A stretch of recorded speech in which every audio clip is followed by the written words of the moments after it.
Yes. Yes. We got I'm gonna put him. I'm gonna put you to the left out of respect. Out of Slide to the watching left. 45 of the movies. I'm gonna put you to the left.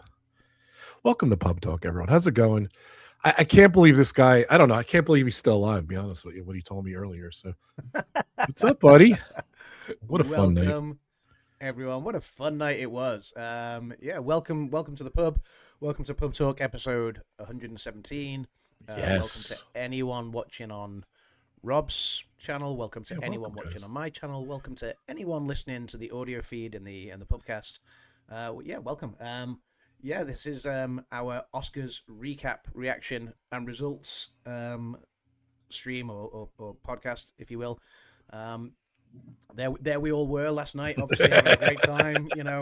Dan presenting an award, me winning an award. Apparently, you on the red carpet, Congratulations. looking stellar, and Brandon just cheering us all on the way he always does.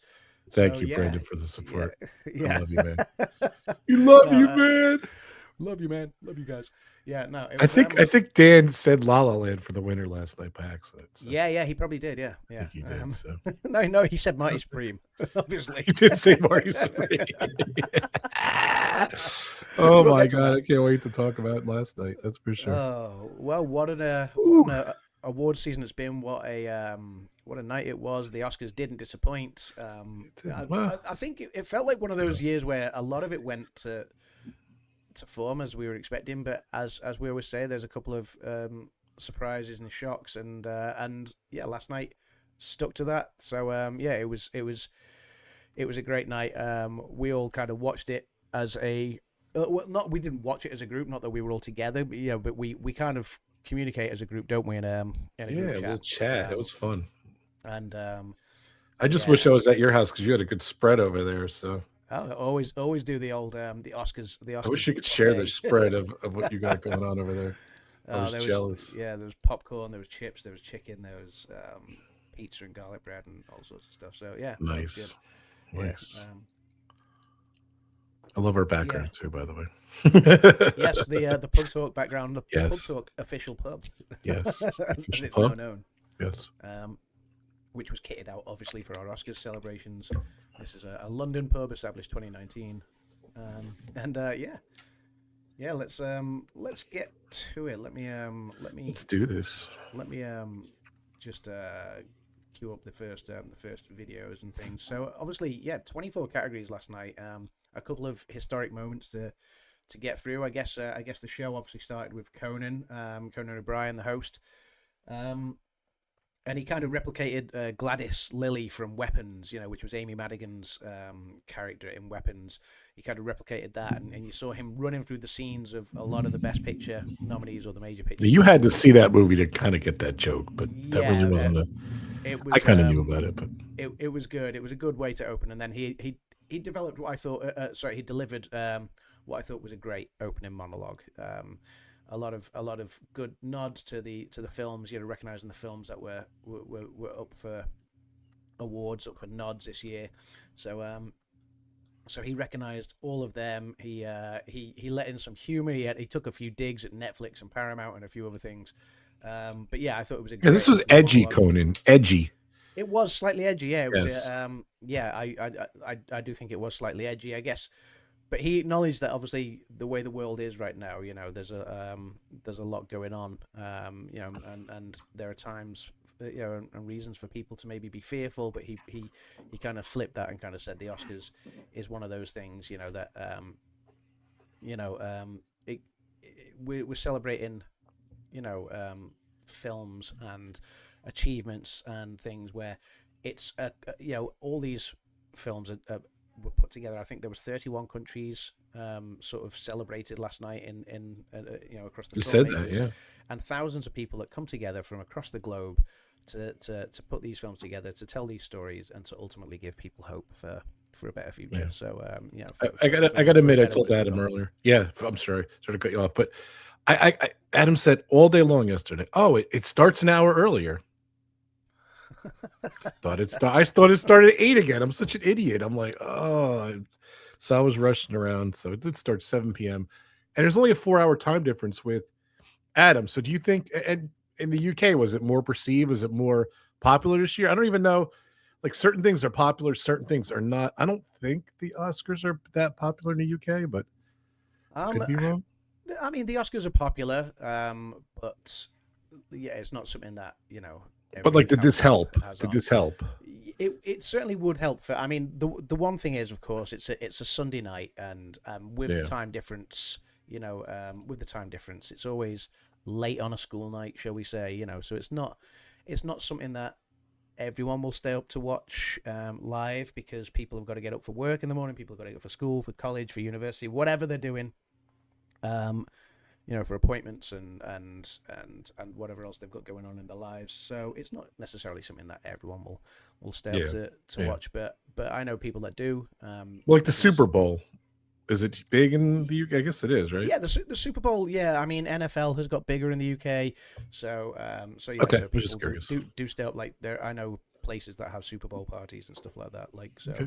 that are open until silly o'clock in the morning. So yeah, it happens, and every year, as you know, Kim and I and I know a Yes. few others as well. We'll stay up and we'll watch the Oscars, and we'll Awesome. celebrate it, and What time and did you yeah, go to bed last night, Adam? it was daylight when I went to bed. so the Oscars I'm getting you finished. that T-shirt. It was the daylight when I went to bed. The Oscars I did love finish that. at like 2:45 a.m. here. I did stay up to kind of unwind a little bit, and then to process it again. And I wanted to watch just a couple of bits back, like bits of the opening monologue and stuff. And then yeah, I ended up sort of. I think it was about 6 o'clock this morning when I went to bed in the end. So Okay. yeah, so. Let's do this.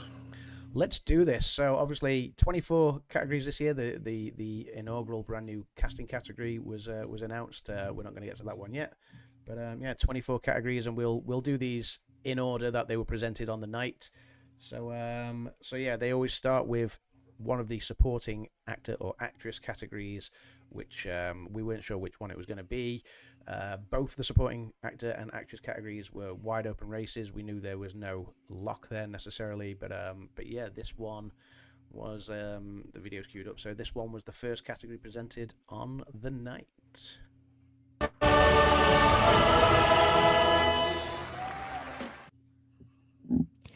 Here are the nominees for performance by an actress in a supporting role.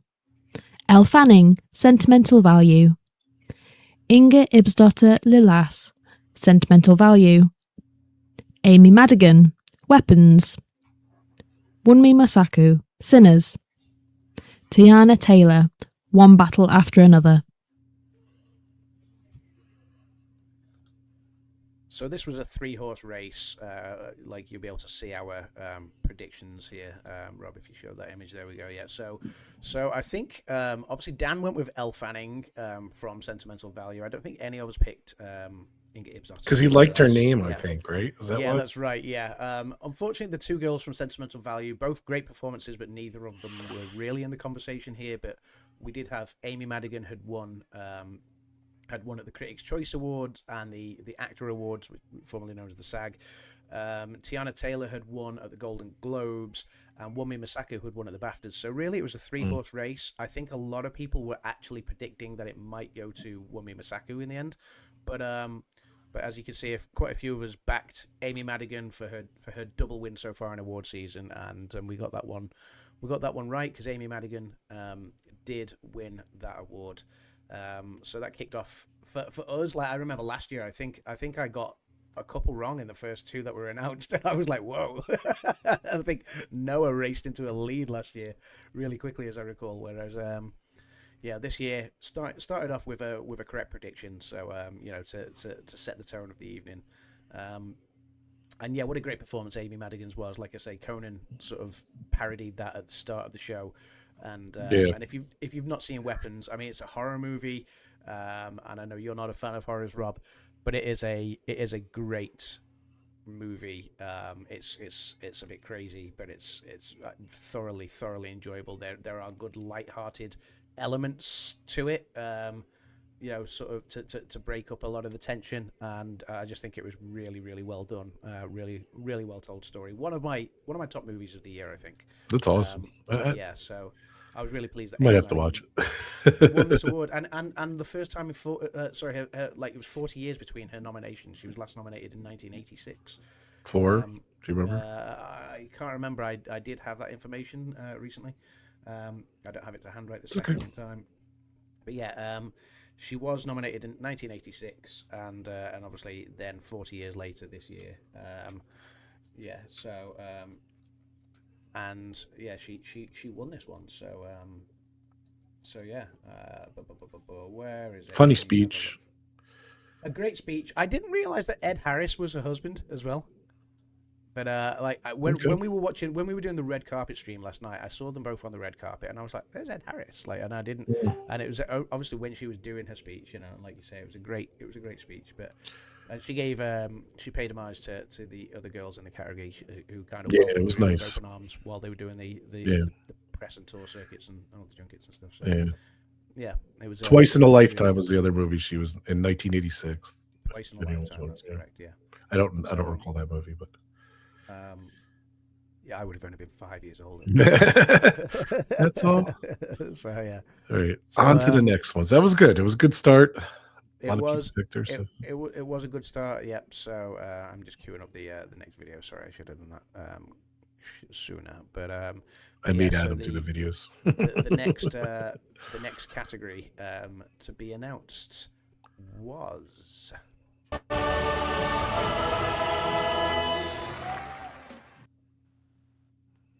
Oh, Here are the nominees for achievement. Stop. What happened? I realized what I did there. So yeah, give me 1 second. I renamed them all in the Dropbox, but I didn't do it in my own folder that I'm uploading them from. So give me 1 second. I know which category it was. So it was achievement, and where's Mr. Fulton Miraz? Because this was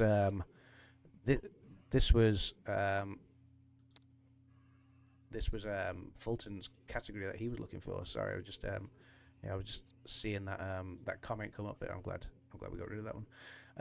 Yeah, so let me get the video file up. Sorry, my bad. It wasn't makeup and hair? It wasn't makeup. Makeup and hair was the second one announced when they did the announcements. Copy that. Yeah, but this one was here. There we go. I've put it up now. So.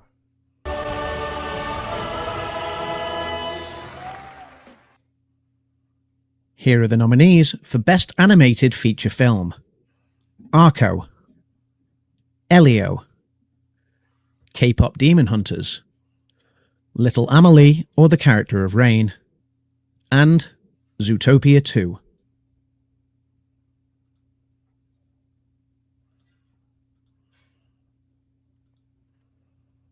And there we go. So you can see most of us went with K-pop Demon Hunters here. It had obviously been sweeping award season. Dan and Dean from the Live Place, they both picked Zootopia 2, and as did Noah as well. I didn't realize Noah had gone with Zootopia 2 as well. So yeah, it was a good call to go Zootopia 2. It did win at the BAFTA. It is the highest grossing movie of all of the movies that were nominated this year so far. So yeah, because I don't think Avatar's caught up to Zootopia 2 yet. So the second highest grossing animated film of all time, the second highest grossing film of 2025, and like I say, it was the highest grossing Oscar nominee this year. So yeah, Dan is in the chat. He said he did so good. Sorry he can't join. Yeah, Dan, I'm not sure if you know where you came out of the 11 of us, but stay tuned and we'll show. Yeah, we can't reveal that yet. We can't reveal that yet, but you see this graphic on the screen right now, which shows who we picked. I will be inserting sort of graphics partway through periodically of as to where our scores were at the quarter way, the halfway, the 3/4 way point, and the end, of course, so we can see how everyone did. But yeah, Zootopia 2, it was a good call to go for that, but I just felt, and I think most of us just felt, that K-pop Demon Hunters have been so strong throughout the entire award season that the award couldn't possibly go anywhere else. So yeah. I think we were right. This is your kind of category, right? This is you do enjoy this category. I do. I saw 3 of these. So. You saw 3 of these. What was the third one you saw? Oh, Elio, right? Elio, yeah. Yeah.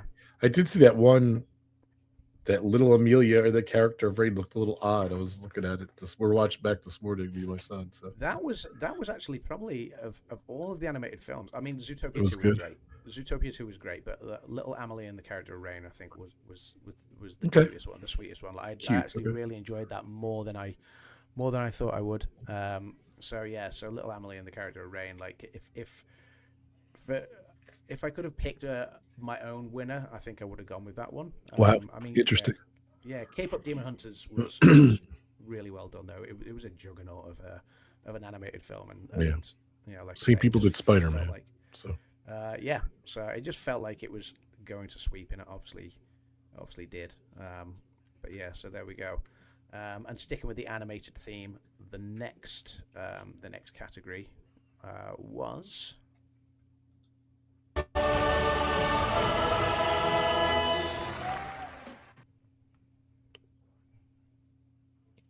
Here are the nominees for Best Animated Short Film: Butterfly, Forever Green, The Girl Who Cried Pearls, Retirement Plan, and The Three Sisters.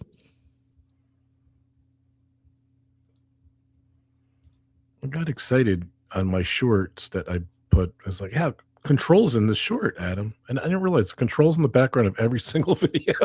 I didn't even realize that. Like, you probably thought I was nuts. Sorry. Yeah, I wondered where you were going with that when you Yeah, asked me about that today. I did wonder if that's what you meant. And yes, it's because the picture of Kim and I on the red carpet, sorry, the video, the video. extensive videos of Kim and I announcing these Oscar nominees was actually shot at the Control World premiere. Right. So, You know what? I remember that, like, when you first showed it to me. I'll be honest, I forgot about it. I'm like such a airhead, I guess. So that's cool. That controls back there. So yeah, the genuinely authentic videos that are not AI induced. I'm sorry for that confusion. You probably thought it was nuts. But yeah, I did wonder if that's what talking you meant. about. But yeah, that's why we stood in front of the Control press board, is because they were from the Control World premiere. This was a guess for animated short, says Nick. So yeah, I mean, this was a tense category, because I think that, like, all of the running was being done between two films. It was a 2-horse race between Butterfly and The Girl Who Cried Pearls. And yeah, that was this was the first one I got wrong of the night. Obviously Dan got his first one right. Jim was 3 for 3 at this point. I think yeah, Grace. Jim was on fire right from the gate. Yeah, you got this sure. one. In fact, you and Brandon got this one. Correct. We see Nick obviously went with Retirement Plan. A Retirement Plan was a cute little animation. I did enjoy that one. I loved all of them this year. In fact, that I saw. I saw 4 of the 5 in this category, and yeah, they were great. Haven't seen a single one of these. All forgettable. All forgettable. Like the most things made in the last 5 years. I mean, you say you've not seen a single one, and then you say they're all forgettable. I don't know how you can. I think he's just make that summarizing it. You see this guy's point. Like, some of the stuff is unforgettable. You watch it, and it's just out of your mind. But it just, some of them are pretty amazing though. And then, you know, I don't. He's kind of right. I don't remember a lot of them, but some of them leave a lasting impression on. I think Butterfly is the one that would stick with me the most, just because of the just because of what the content was. But yeah, and that's probably why I picked it, in all fairness. But yeah, I mean, I guess when it comes to a lot of the shorts do kind of quickly get forgotten. So I can understand that line of thinking. So just give me. You know what it is? Raslin, kind of new to my channel. Welcome. There's just so much content thrown out there. You know, like, it's just so much, and you can only remember X amount, in my opinion. So I see his point, but we'll move on though. So. Yeah, so that was the third one announced, wasn't it? So the fourth one presented last night was the video is queued up.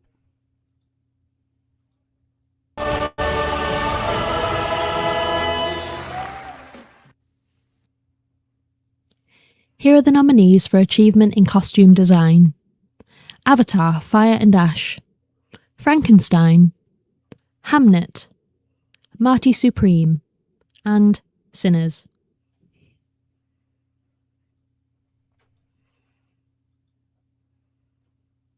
Okay, so yeah, the first of the design awards. You know, you got your 3 design awards, which is costume design, production design, and hair and makeup. And yeah, this was the first of those. You can see our Rob, if you put in the pics. I didn't put it in. Oh, there you go. They are there now. Yep. So yeah, Frankenstein. I think most of us went with Frankenstein on this. Sinners, Dan, Brandon both went with Sinners. Noah went with Avatar: Fire and Ash. I don't think Avatar was really in the conversation here. And Dean went with Avatar as well, actually. But yeah, the costume design was great on Sinners. But yeah, Frankenstein, I think it was standout, really, wasn't it? It was. Yeah. I kept reading a lot of articles how it's going to dominate these categories, and so far so good. It did really well. Yeah, I mean, Guillermo del Toro, you know, so his design in his features, you know, is absolutely stellar. You know, his design is really good. Jim says I started very wrong. Even the Blind Squirrel strong. Fans are not, very strong. Sorry, yes, I read that. I read that wrong. Very strong. Even the Blind Squirrel fans nuts every once in a while, as they say. Yeah, well done, Jim. Yeah, I think. Yeah, obviously we'll come to how everyone did, but you were very strong in the beginning, and yeah, it was great to see. It was great to watch how it went from there. So yeah, like I say, Guillermo del Toro, his design in his productions is it's immaculate, isn't it? You know, he really does. You know, sort of some fantastic storytelling just through the design alone. I think so. Yeah. You know what I liked about yesterday? I feel that, like, you know, look, it happens. So, like, I guess I could spoil a little bit, but like, I felt that everyone kind of got their props, kind of. And this is his prop. You know what I mean? Like these awards and everything, and like you said, like his style and everything was definitely good. So I agree. Yeah. No. Yeah. The next award kept in theme with the design awards, actually. So and this one we almost did it a few minutes ago, but yeah, this one's cute. Here it is.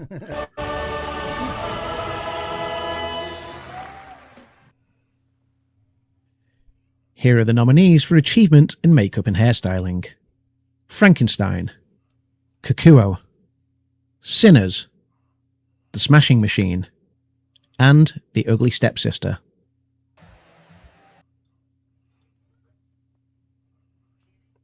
I just go right to the graphics. So yeah.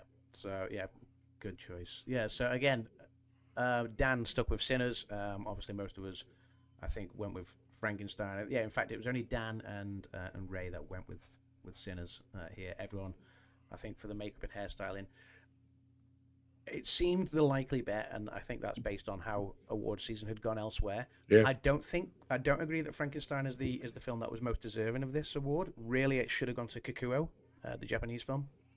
I think the makeup and hairstyling in Kakuo is immaculate, and that film should have got more love. And I think if Jonathan was with us, JC Jonathan Chong, I think he would completely agree with that and back me up on that.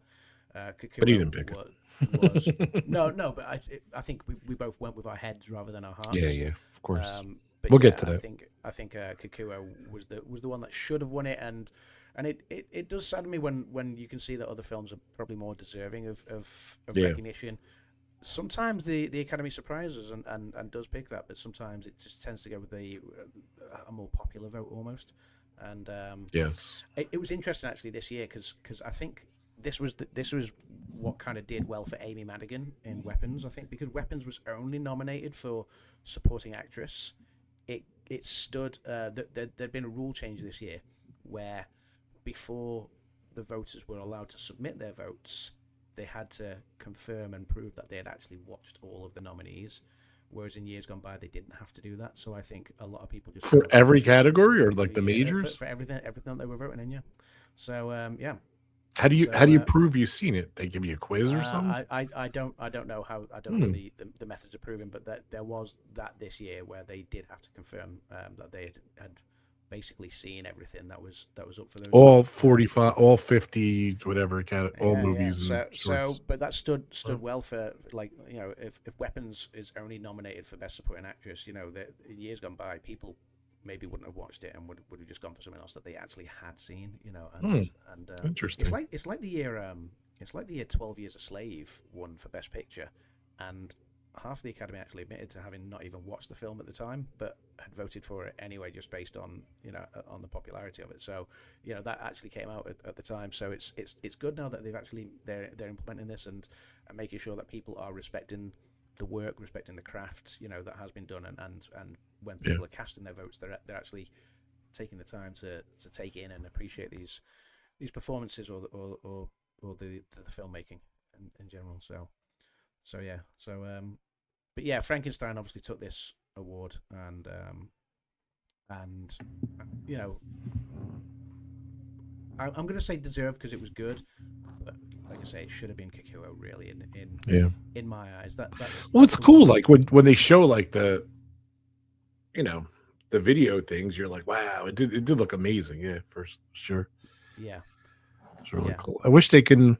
Well, you could watch your video on your channel. So, a little plug again. So your montage of all the movies and categories and everything. Yeah. That definitely helped me. So there you go. Shameless plug.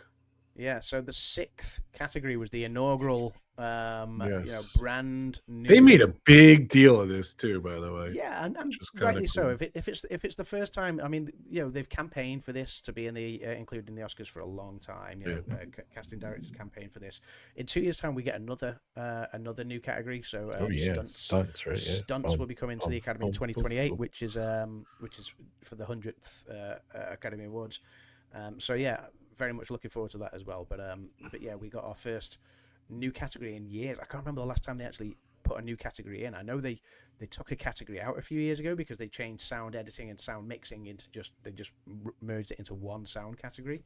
But yeah, it was nice to see it revert back to 24 categories instead of the 23, and to acknowledge casting. So here you go, Rob. If you play. Yeah, then real quick, we'll talk about they had all the different actors from each one of the movies, and they were talking about the casting, which was awesome. So I thought that was like a nice touch. Yes, if you play the video, and then we'll discuss the announcers as well, the presenters.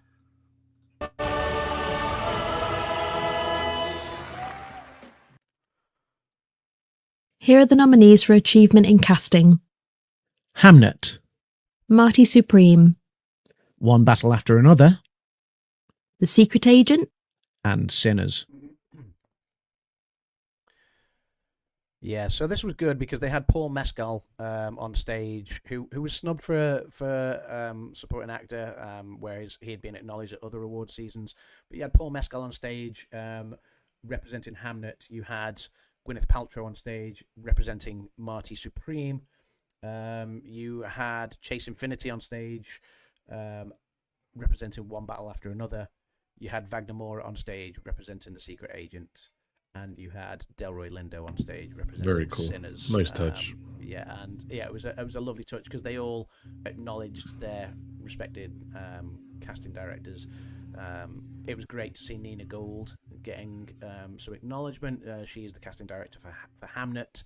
She didn't win the award, but Nina Gold, I've always thought, is one of the best casting directors in the world. So it's great to see her at the Academy Awards finally and getting some much deserved recognition. But this award, I think most of us thought it was going to go to Sinners. It was a 2-horse race, but if you looked at things like the actor awards, like the SAG Awards, the acting ensemble went to Sinners, and I believe at the Golden Globes as well, the casting award there went to Sinners. So the smart money said this was going to go to Sinners.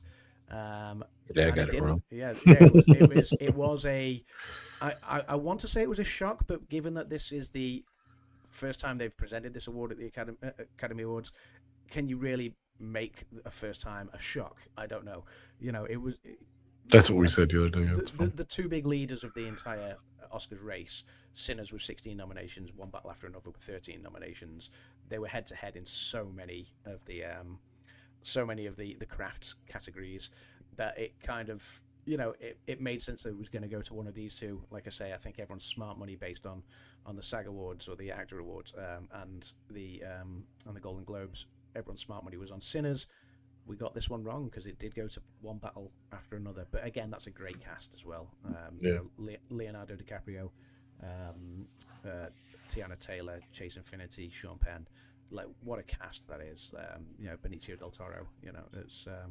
I do think that sentimental value was overlooked in this category because, again, sentimental value from Norway, that had 4 actors nominated for individual acting awards. For sure. Good point.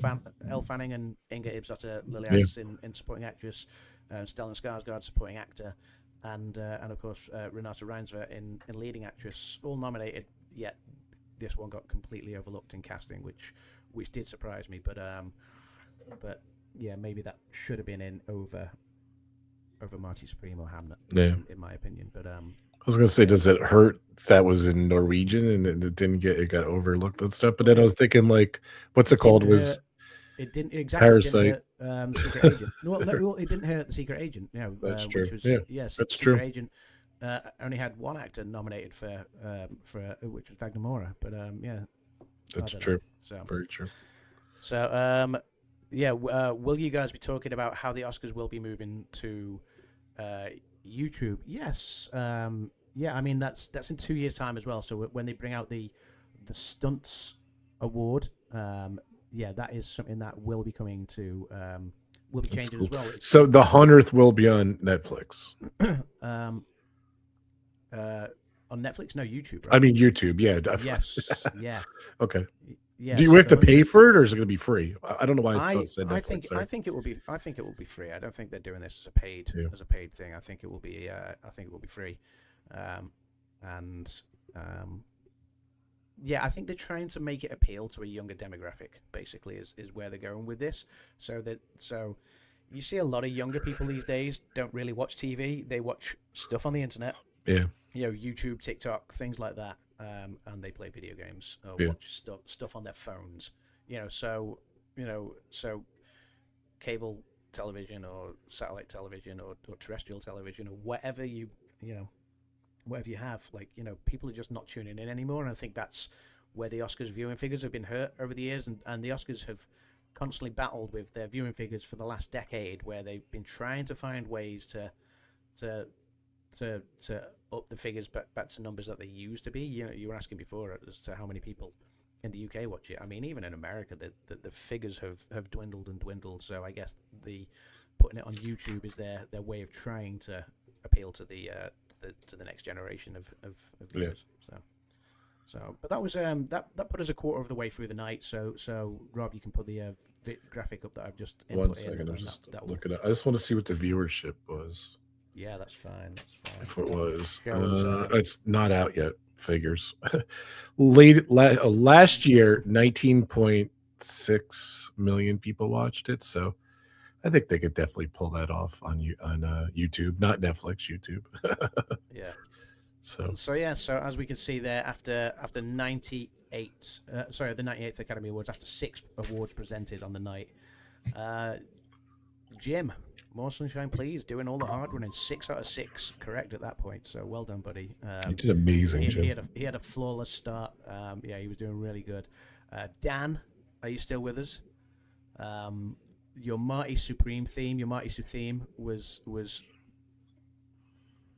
doing things. They didn't win anything, did they? Spoiler alert. I don't think they won. So Dan, it's funny because Dan wasn't the last person to actually get one correct. I think Dean at the live place had the first 4, he didn't get any. So Dean was 0 after 4, and Dan had got 1, I think, on the 3rd one. But then Dean came roaring back at Dan to overtake him there. By the time we'd got a quarter of the way through the show. Rob,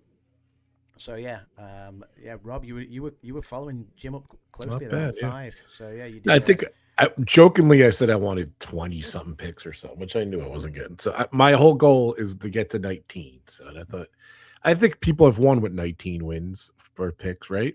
Yeah, we have. Yeah. In the past, some difficult years, but maybe 19, 20, maybe tops. But I was hoping to get like 19 to be good, and maybe I was going to pull some out, but. And I did go with a couple different things because I knew everyone was going to go one way or the other, and I went the other or one way or whatever. So we'll see how it comes out. But that's what Yeah, there we go. So you had that's where we're at, myself and so I was Grace. but I was excited in the beginning. Yeah, Me and myself and Jimmy. Grace there propping up the rear as well. So and then Good this job. one, maybe like if I just mentioned about casting was maybe like the first shock of the night, even though like I say it's an inaugural award, so how shocking could it be when they've never really done one before? But then this one did present a shock. So the video's queued up for you, dude. Short film, right? Yep.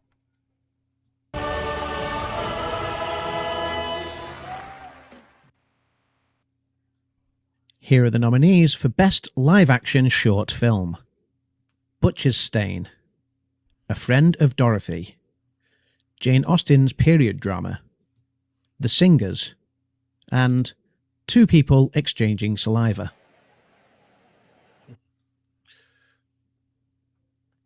Best name ever. Two people exchanging. So as you can see there, Two People Exchanging Saliva was popular with the three of us, myself, Dan, and you there, Rob. Brandon went with Jane Austen's period drama, which was probably one of my favorites. I mean, I saw all of these and they were all great. But yeah, and I really genuinely did enjoy all of these. I know, like I say, yeah, when it comes to the shorts, you know, they're not things that everyone kind of pays a lot of attention to necessarily. But yeah, Jane Austen's period drama and A Friend of Dorothy that JC went with, superb films, both of them. Noah went with Jane Austen as well, but then as you can see, the rest of us either went with Two People Exchanging Saliva or The Singers. You know, Jim, Movie Mania Nick, Live Place Dean went with The Singers. And when they announced the winner, it wasn't just one winner. It was for the first time since 2013, and I think the 7th time in Oscars history, as I recall. They announced a tie. So there was two winners announced. The first one was announced as The Singers. So The Singers came up, they got their award, they gave their speech, and then Two People Exchanging Saliva came up, they gave their speech as well. But yeah, a double winner in this one category. So essentially 25 Oscars were given out last night. Right? Yeah. 24. So yeah, there were 25 winners last night, and yeah, it's like I say, it's the first time in a number of years. I know we had the group chat was going, what is that possible? I think they had a rule to try and prevent there being a tie in recent years, but they changed that again. And yeah, what was the rule? Do you remember? I'm not sure what the rule is, but I think they had tried to sort of eliminate ties in the past. But why? You know, if people like things equally, you know, why can't people share an award? Like, you know, it's at the end of the day, it's not a competition. It's acknowledgement of your achievements, I guess. Like, you know, and yeah, by your peers. So as Conan said, it messed up a lot of Oscar pools. And it messed up 22 million Oscar pools. Yeah. Did it mess up our Oscar pool? We will see. I love that, but yeah. So I guess, like, you know, technically, I got that right. Dan got that right. Rob got that right. But then on the flip side of the coin, so did Jim, so did Nick, so did Dean, you know, so yeah, Grace, of course, as well. Sorry, Grace, I'm not leaving you out there.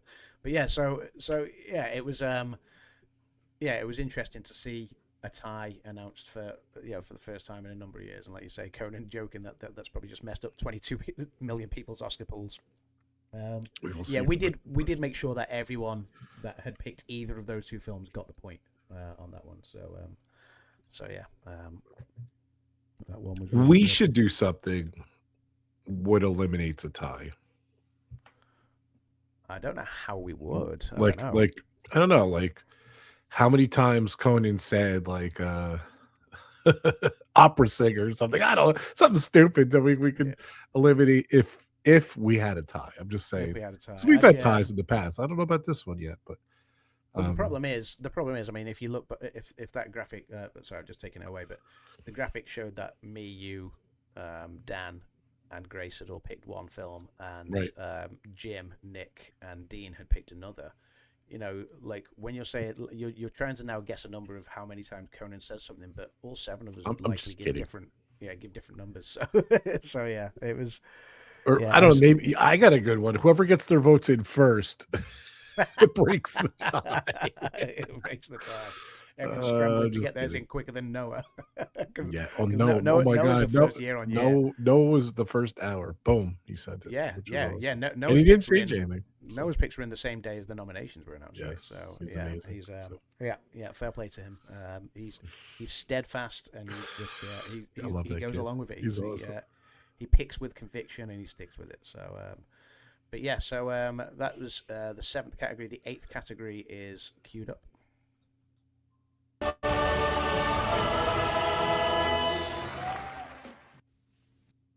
Here are the nominees for performance by an actor in a supporting role. Benicio del Toro for One Battle After Another. Jacob Elordi for Frankenstein. Delroy Lindo for Sinners. Sean Penn for One Battle After Another. And Stellan Skarsgård for Sentimental Value.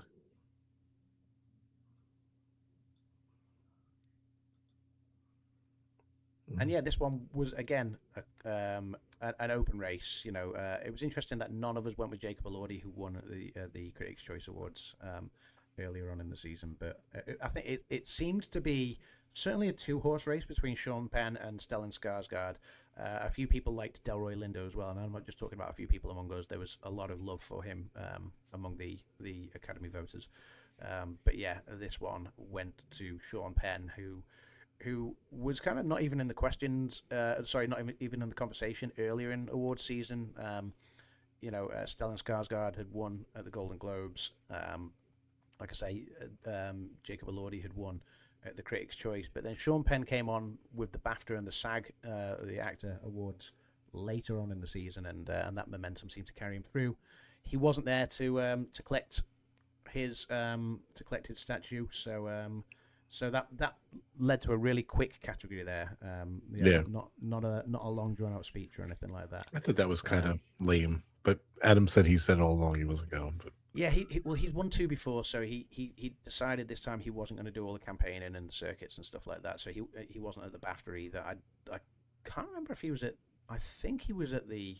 He was at the Golden Globes because what's her He name was made at a joke he was about at the it. Golden About Globes. his Yeah, face. that's right. He was. Yeah, Maybe that's why at he the was Golden pissed because Globes. she made that face about his leather face or whatever. About it looking like a Just thinking about it, like yeah. a leather handbag. Or whatever Handbag, it yeah. was. Louis Vuitton or something. That was your favorite joke of the night. I remember. Oh, it was a great joke. It was really well done. So, but maybe that's it. I don't know. Maybe he just didn't want the ridicule. I don't know. Yeah, maybe. I just think he's Spicoli from Fast Times at Richmond High. So that's all. Yeah. So I guess the next 2 awards then were both of the writing awards, which made this interesting because, like I say, you had the 2 front runners of the Oscars, Sinners and One Battle After Another, going head to head in so many of the craft categories, but they were separated in this because one was original and one was adapted. So it kind of sort of paved the way for clear wins for both of them. Which I thought was good. I do think it's a shame when. Don't spoil. Yeah, I do think it's a shame when a really good film is going head to head with another one, but doesn't get any recognition whatsoever. Although I do feel that there are other films in these categories that also probably deserve some recognition and didn't. But yeah, here we go.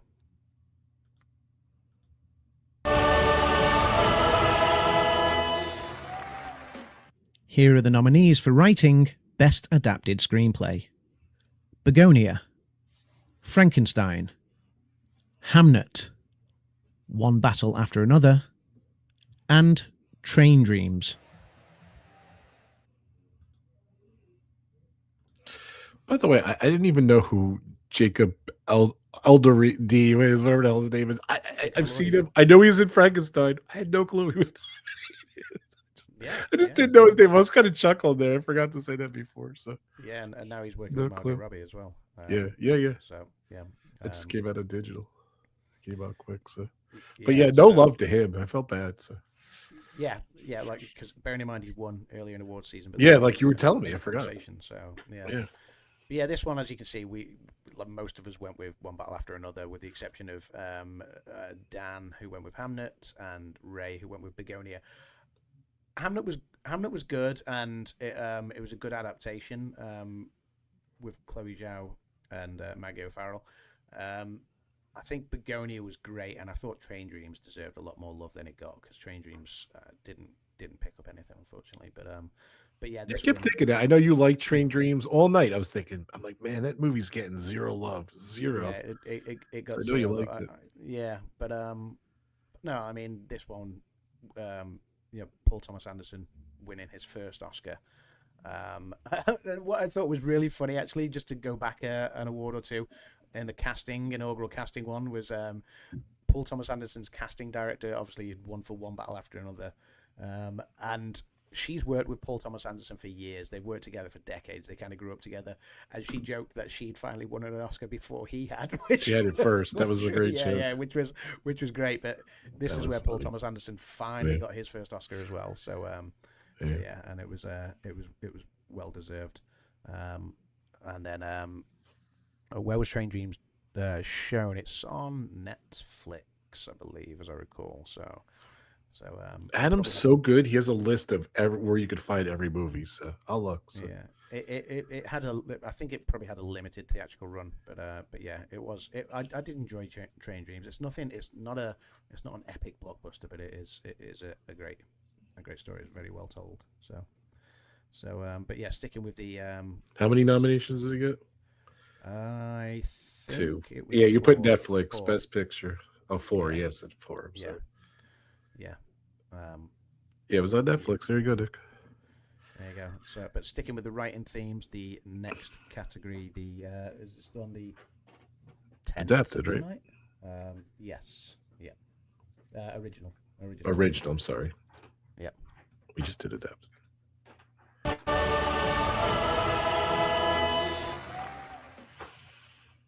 Here are the nominees for writing Best Original Screenplay: Blue Moon, It Was Just an Accident, Marty Supreme, Sentimental Value, and Sinners.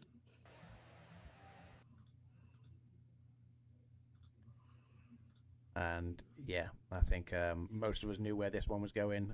Except Dan. Like I thought Dan had like an inside scoop or something. Like he knew he's Disney Dan Supreme or something. I don't know. Yeah. I don't know. I don't know where he was going. But Yeah. Dean did go on the Marty Supreme. What'd you call it? I forgot. The Marty Sue theme. The Marty Sue theme, yes. Yeah.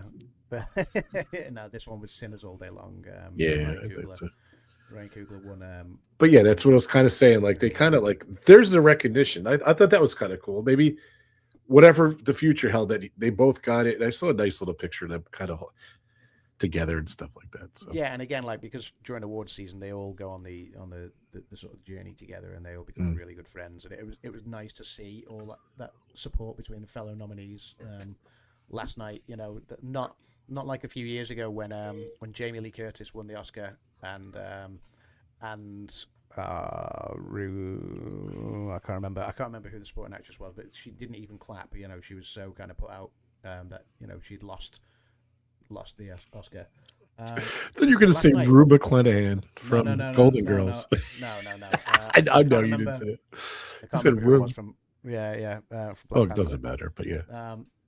But yeah, I mean, last night everybody. I mean, even when Amy Madigan was announced, like you saw It's a lot of Taylor love. jump up out of a seat and applaud and cheer, and you Yeah. know, and it was great, like just seeing all the support between I each of them agree. last night. I So agree.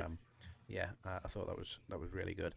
But yeah, I think everyone expected Sinners to get this one, and it did. So that was the 10th award of the night, and then earlier than usual, we got to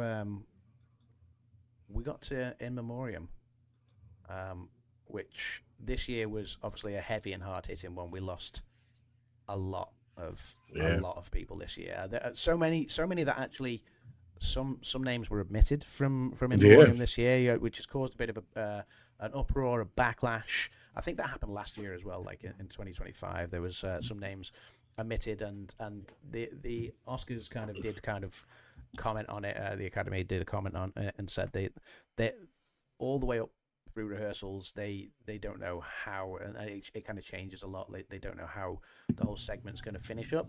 This was a much longer In Memoriam section than Probably the normally is. longest I ever remember. it's normally like 4-5 minutes long, with someone doing a song, and and obviously a nice sort of photo and video montage. This one they had quite a few elements to it, didn't they? Obviously, it started with Billy Crystal coming out and talking about his good friend Rob Reiner. You had obviously sections about Catherine O'Hara and Diane Keaton, and then obviously it finished with Barbra Streisand singing "The Way We Were" for Robert Redford. And yeah, I mean the whole thing, it must have lasted more than 10 minutes this time. Very, very poignant. Very, very moving. My eyes were sweaty with respect. I've got no qualms in saying that. But yeah, it was really well done, really, really classy, really elegant, really good. I mean, as all in memoriams are, this was it was certainly a memorable standout in memoriam, I think. So Rob Reiner's just one of my favorite, directors. Like, come on, that was amazing what they did for him. All the actors from his movies came out, and like a Yes. representation. Not all of them, but yeah, no, yeah, it was a beautiful representation. So yeah, I did think that the whole moment was as Nick says there, this was it was great what they did with In Memoriam. Yeah, absolutely, for sure. It really was. Yeah, but I don't know why they eliminate some people and they didn't show people. And like, I even read the article. They sent it to you, and like it did say on the bottom, "Hey, if we missed you, let's go to our website. We have the full list, whatever." Yeah, because there was Like, obviously. Me and my son were watching it, and like we're like, and he's like, "I don't know these people." I'm like, "Well, this is the industry. This, people in the industry know them, But again, maybe they could have put some of those people on the website and shown isn't some that of the the thing people. though? Because like when it comes to the industry, all the people, all the general public really know is who you see on camera. Yeah, of course. The people know the actors and the actresses, and to an extent maybe the directors. Yeah. But nobody knows the producers. Nobody knows the cinematographers. Nobody knows the writers or the film editors or the visual effects teams or anything like that, and they all get recognized here. People that were members of the academy, people that have won these awards, people that have worked in this industry for a long time. Sure. And it's beautiful that they all get acknowledged. Obviously, yes, the ones that kind of still get the biggest recognition are the ones that were probably more prominent publicly. They're maybe not going to give such a massive recognition and sing a song for someone that was maybe a cinematographer that nobody else really knew, but but they're still making sure that all these people do get their moment, to be respected. And you always hear it in the auditorium, the people that have clearly worked with these people and who have had a profound impact on them, they applaud and they acknowledge them when their pictures come up, and I think that's always a very touching moment. So yeah. What was the category that they went nuts, like with during Conan, and then even Jimmy Kimmel's during Conan's like it was documentary during one of the shorts. or something? It was during one of the shorts, animated short, or I think it was animated short at first, and then Jimmy Kimmel came out and presented the documentaries, and again it was during the documentaries, the auditorium went crazy both times. That was a planned something. I don't know. It was weird. I don't know if you heard about what it. the commotion was, because you saw them looking up. So I'm bearing in mind, like the Dolby Theatre, you have the main auditorium, and then you've got the second and third balconies as well. So it sounded like something was going on up there. Yeah, even Jimmy Kimmel's like, "You're gonna get less tickets next year" or something. I don't know. Exactly. He made a joke. So yeah, Conan's like, "What was that?" Like, it was just bizarre. I don't know. I just was thinking about it. So it was. All right, on to the next one. There we go. On to the 11th category.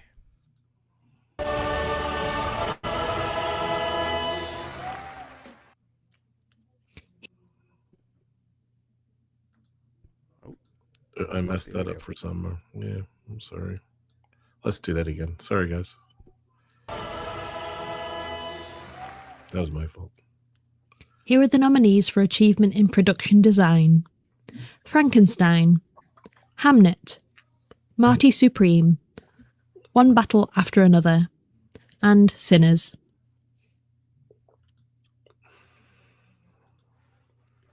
Production design. Yeah, I think if I'm being honest, and you can see that I picked Frankenstein here. I picked it to to do the clean sweep of the design categories. It had already won costume design, it had already won hair and makeup, and so I picked it to win production design as well, and it did complete the clean sweep. It completed that hat trick there. So it swept all of the design as a Guillermo del Toro film normally does. I did prefer the production design of Sinners, if truth be told, but yeah, that's just my own personal preference. But yeah, Frankenstein, very good production design and a worthy winner. Yeah, I kept reading how it was gonna dominate, so that's why I picked them. So which one? Sorry. That Frankenstein was going to dominate those 3 categories. So Yeah, and it was absolutely stunning. So yeah, you can absolutely understand why it did that. So but yeah, so that was production design. Yeah, it is. While Frankenstein wasn't necessarily the most exciting of the stories, this reimagining, the feel, the look of it, the way Guillermo del Toro makes it sort of dark and gothic, and the way he put it all together, it is absolutely stunning work. So yeah, that's why he won this award, and rightly so, I think. So and then the 12th award, I think this one felt like a bit of a lock for most of us, but not everyone. this is where I read an article on this too. So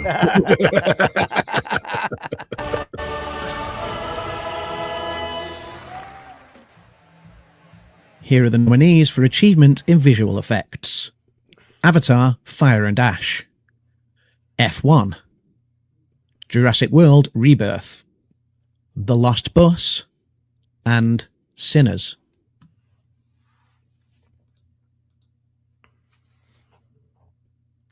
So you can see everybody, apart from one person, picked Avatar: Fire and Ash, because this was only going to ever go to one place.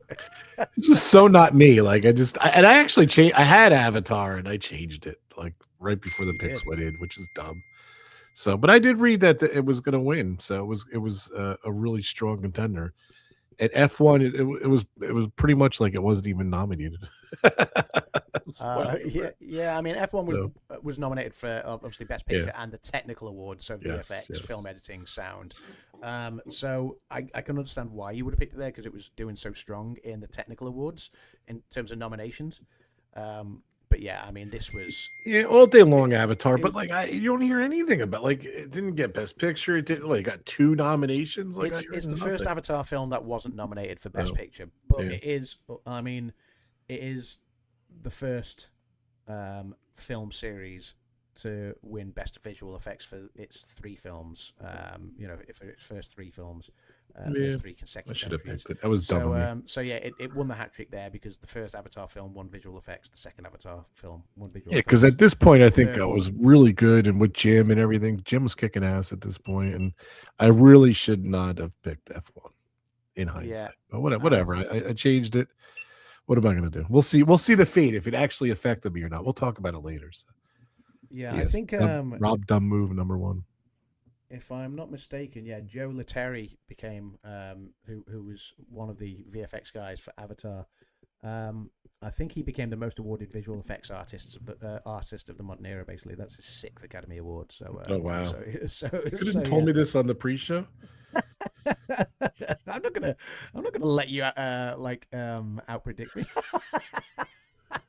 It was just dumb. No, I mean he had to win it to be. That was to dumb get move that number 6th. 1 for me. So, I apologize. I did actually, when we were submitting our nominations for Friday, our predictions for Friday, I did actually say to you, "Are you sure about that one?" I gave you the chance. You did check. You did check. did In there. check, Yeah, but I it was thought you funny made because a I read mistake. this article. I do some research. I was looking at everything, and in the article it said it's a lock. I quote. But whatever. We're just gonna put it in a bubble, blow that bad pick away. So Blow that bad pick away. I'm So just yeah, not even gonna show it anymore. that was the I'm embarrassed.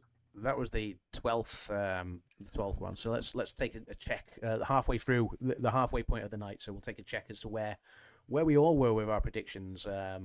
JC's in the house. Welcome, JC's in the house. So Jim had actually finally got one wrong. I think he went 10 for 10. Well done, Jim. So up to In Memoriam, Jim was a 100% record. So Jim, well done, my friend. That was superb. So 10 for 10. Yeah, like I think at the 10 point, I texted him, and then like I think he stumbled on one or something, and he was I jinxed him, whatever. He got production design wrong because Jim had, so he was like, Jim I had didn't gone think for he got Sinners. frustrated. But yeah, obviously myself, Rob, Grace, sort of bringing up the rear there, and Nick as well with 9. So 9. This is what he texted me when I texted Jim. I love Jim. He's just so funny.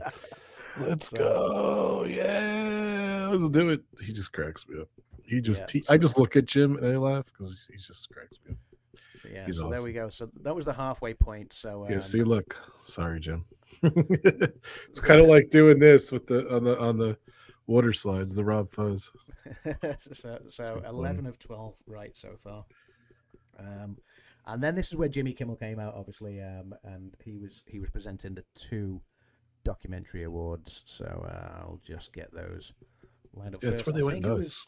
It was short subject first, wasn't it? It was documentary short subject.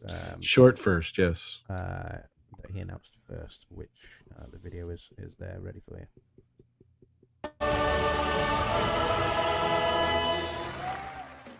Here are the nominees for Best Documentary Short Film. All the Empty Rooms. Armed with Only a Camera, The Life and Death of Brent Renault. Children No More, Were and Are Gone. The Devil is Busy. And Perfectly a Strangeness.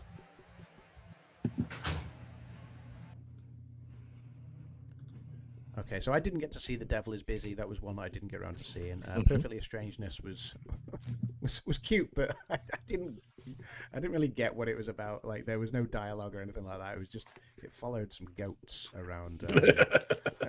I did see that. I was like, "What is that?" It was Which one was that? Sorry, around like a big I telescope. got distracted. Yeah. So Which one was that? Sorry. Perfectly a Strangeness. Oh, okay. Yeah. Armed with Only a Camera, I thought would be in the running here. All the Empty Rooms, I thought would be in the running as well. And Children No More Were and Are Gone was very heavy hitting. That's one. Kim and I watched that one together, and it made you emotional. So I got casting wrong, and that made other decisions go wrong. Says JC. Yeah, I was talking about casting earlier, JC, before you popped in, and I think it was one that I think it caught a few of us off guard. Bearing in mind how Sinners had won the casting awards earlier in the season at the actor ensemble at the actor awards and at the Golden Globes. But yeah, All the Empty Rooms, I think that was a really hard hitting documentary as well. It's a really peaceful documentary, but it's obviously showing all the empty bedrooms of high school kids that have essentially died and been the victims of high school shootings, and I think it was a very, very worthy winner, a great documentary.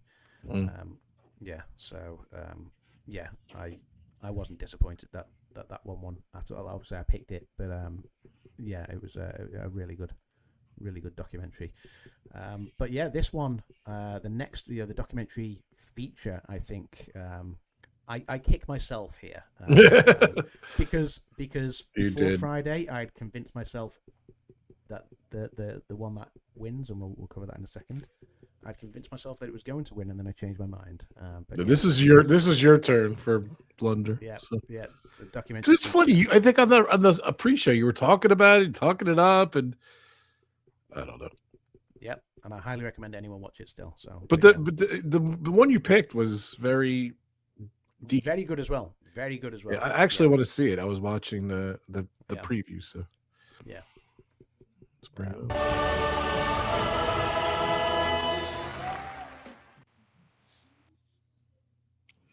Here are the nominees for Best Documentary Feature Film: The Alabama Solution, Come See Me in the Good Light, Cutting Through Rocks, Mr. Nobody Against Putin, and The Perfect Neighbor.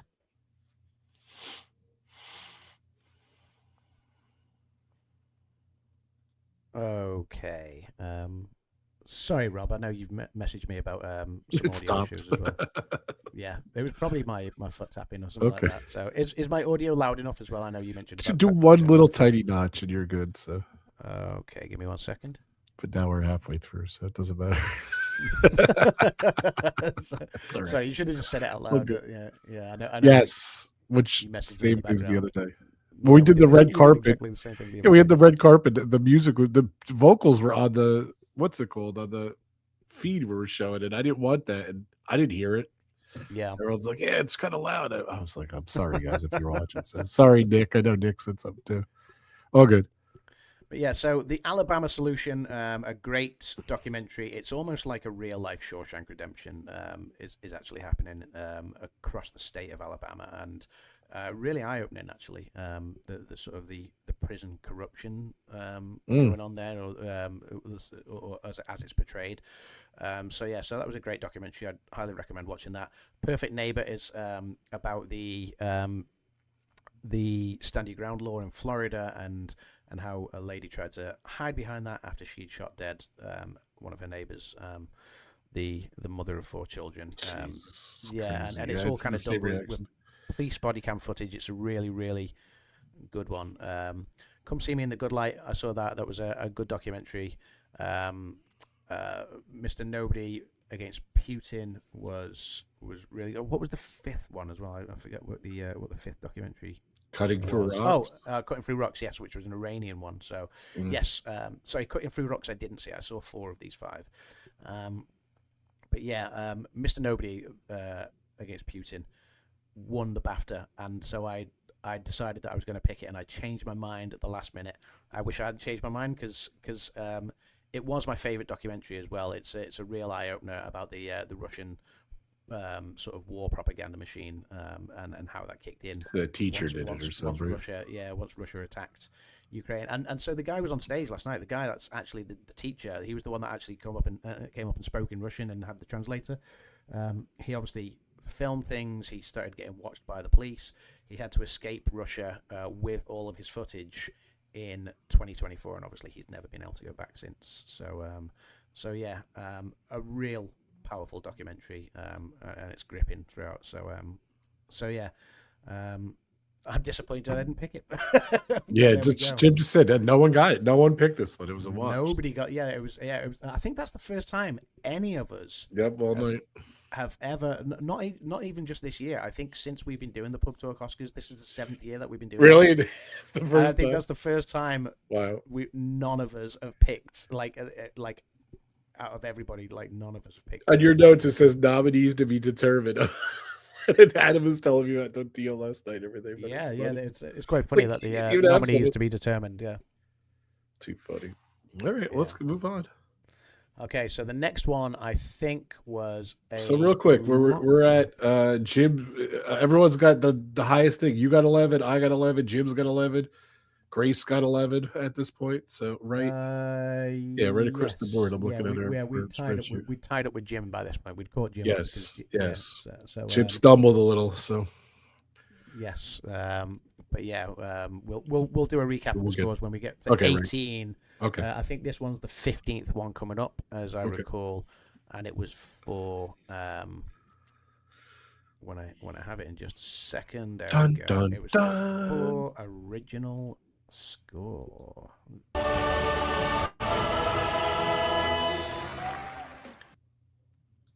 Here are the nominees for music, Best Original Score: Begonia, Frankenstein, Hamnet, One Battle After Another, and Sinners.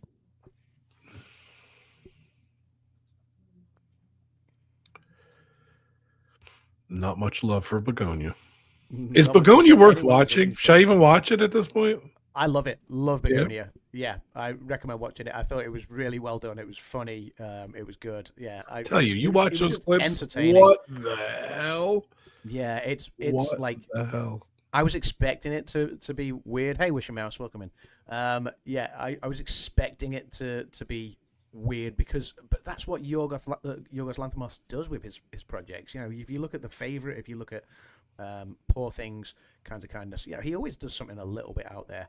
But yeah, yeah, I thought it was Begonia was really really good. Really, it made me laugh. So yeah, highly recommend that one. But yes, obviously the score here, Ludwig Göransson. You know, he That won for dude's Oppenheimer. amazing, though. Yeah, he won for Like, it's Oppenheimer funny. for As soon as I Memoriam. saw him, like, that guy is amazing. I'm like, I'm so glad. I'll be honest, I didn't know it was him, but Yeah. I don't think I'll forget him now, though. He's amazing. Oh yeah, So. he's superb, and his score was This is not even his so. first, right? He won before. No, he won for Oppenheimer. He won for Oh, Oppenheimer. right, for Oppenheimer. Yeah. yeah. So But yeah, Ludwig's I great. know I Brandon think loves all him, of us, so. with the exception of Dean. Dean went with the Hamnet score. But yeah, yeah. Love you, Dean. This Don't was be going mad. to Sinners. Yeah, this was going to Sinners all night long. So, yeah, the sound I think was the next one, wasn't it? So sound is, and again I think sound felt like a bit of a lock as well. So Score and sound. Yep. There we go.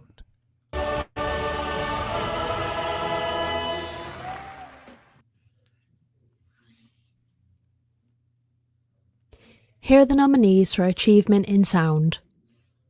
F1, Frankenstein, One Battle After Another, Sinners, and Sirat.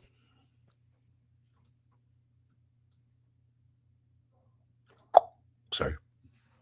There we go. So all of us apart from Noah. Noah went with Sinners, and I can understand that because Sinners obviously got some music in it. You know, we've touched on it before, but you know, there are types of films that historically do well with the sound categories. You know, and they would be musicals. Obviously, Wicked for Good was was not nominated, and neither. Got was 16 nominations. Why not? Yeah, so neither was yeah, but Wicked for Good got 0 nominations, right? So 0. Yep. yeah, Song Sung Blue wasn't nominated. They're both musicals.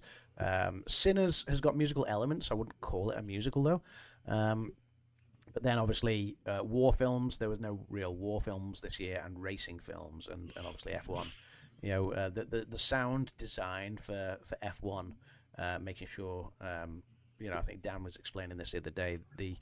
The way Lewis Hamilton went round and listened to every kind of bit that the sound team had done, and went and kind of corrected things for the way different sounds you would hear from the cars and the engines when cornering and when doing all these other things. And, Yeah, it was just making interesting sure what that you said.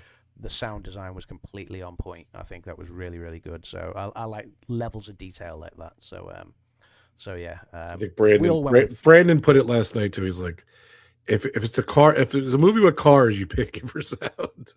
yeah, It cars was or right. war films or Yeah. musicals. Yeah, you go with those. So For sure. yeah, F1. Yeah, we all went with that. Like I say, with the exception of Noah, who went with Sinners, it was F1. It was F1's award, and very, very well deserved too. I think. Yeah, and then obviously, while we were in the editing categories, that kind of they normally present these ones kind of side by side, and Same people do it too. Yes, yeah, So so this was sound and Who presented this? I forget. I can't remember who presented sound and film editing. We did obviously have a few presenting sort of reunions, didn't we, last night? So we had a Marvel one with Robert Downey Jr. and Chris Evans. Yep, You know, very so fun. Iron Man and Cap, which was great. We also had a Bridesmaids reunion, 15 Correct. years after. So it was great to see the cast of Bridesmaids all come up and present some of these awards. So And the cast from Mandalorian Gogru. yes, yep. Yes. Yeah, he was there dating Kate Hudson. Obviously, I think he had. He was dating Kate Hudson. yeah, he was Kate Hudson's date for last night. Yeah. So, obviously, when visual effects and production design were presented, that was Sigourney Weaver, right? So, Right. Yes. yeah. She's in the movie. So Yeah. Obviously, you had the. which I forgot. You had the. You had the Devil Wears Prada kind of thing with Anne Hathaway and what was her name? Anna. I can't remember her name, but basically Meryl Streep's character. Right. You know, yeah. And Devil Wears Prada. yeah, Because that new yeah. movie's coming out. So Yeah, Devil Wears Prada. So it was coming out. So yeah, so they did costume and hair and makeup earlier in the night. You know, so yeah, it's some really good presenting combos last night, but yeah. Yeah, but so- I made a comment. It was a big plug for Disney and the Disney properties because it is on ABC. So it's going to be Yeah. interesting when it's on not Netflix, when it's on YouTube. We'll see what the sponsorship is or whatever. So yeah, very but, interesting. yeah. Here we go. 17th category.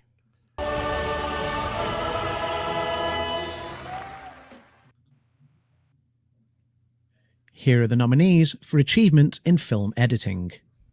F1, Marty Supreme, One Battle After Another, Sentimental Value, and Sinners.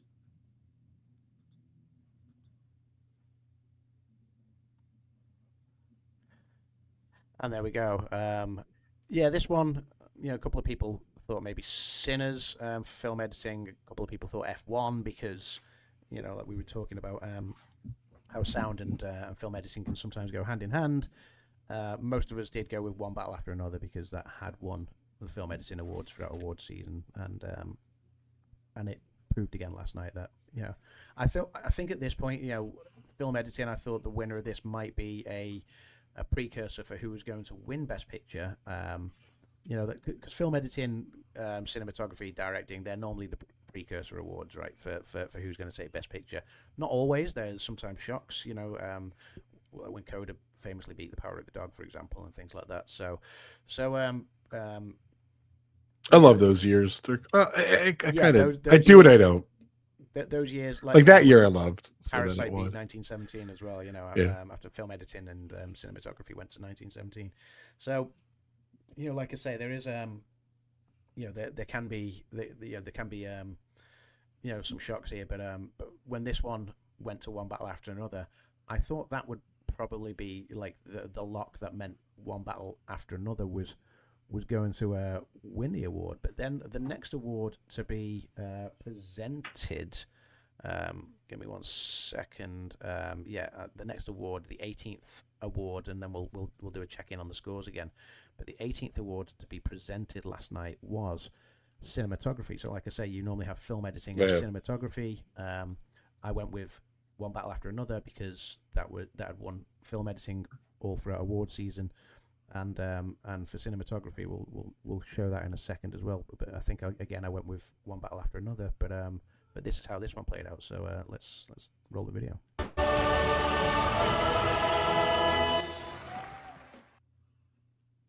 Here are the nominees for achievement in cinematography: Frankenstein, Marty Supreme, One Battle After Another, Sinners, and Train Dreams. And again, you'll see that most of us went with One Battle After Another because, again, throughout award season, One Battle After Another had been sweeping this category at all the other award shows. But then, lo and behold, Dan got one right. And it wasn't Lo Marty and Supreme. behold. It wasn't Marty Supreme. It was Sinners. Sinners took this award. So why did you pick Sinners though here? I did. Oh I wait, picked you one. didn't. You didn't. I'm I- sorry, you didn't pick it. I I'm picked sorry. One Battle After Another. Yeah, Now, I see it. again, if we're talking personal preference, I prefer the cinematography in Sinners. I do. And I actually really like the cinematography in Train Dreams again. A film that didn't Yeah, get you any were love. saying. The cinematography in Train Dreams was good. And in Frankenstein, I could see obviously Dean went with Frankenstein there, and Jim did as well. But yeah, I mean, the smart money was on One Battle After Another because it had won that award throughout award season. I was convinced at this point that I might take the lead for the night, but as it played out, Sinners won this award. But in doing so, also made history. It was a great historical moment. Actually, Yeah, because, for sure. Great moment. Because Autumn Durrell Top Darker 3 Paul- moments of the night for sure. Yeah, but yeah, this was a Yes. real shock actually. Bearing in mind that Sinners hadn't won cinematography for the rest of award season, it had always been going to One Battle After Another. But the fact also that Autumn Durrell Darker, who is Sinners cinematographer, she is the first woman of color to ever be nominated for this award. But also, in winning, she became the first woman ever, the first female cinematographer ever to win this award, which I think was a great moment.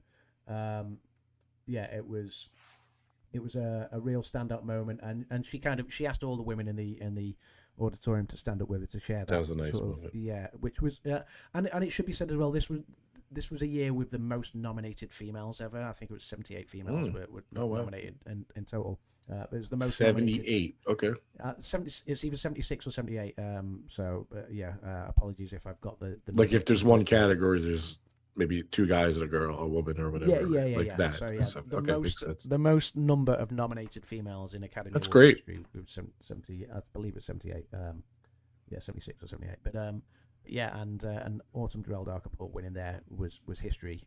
So it was great to see that one play out, and while I was gutted to not get that one right and not take the lead in the race there, I was really actually very pleased to see her win it, because deep down, like I say, I preferred Sinner's cinematography and I wanted her to win, if truth be told.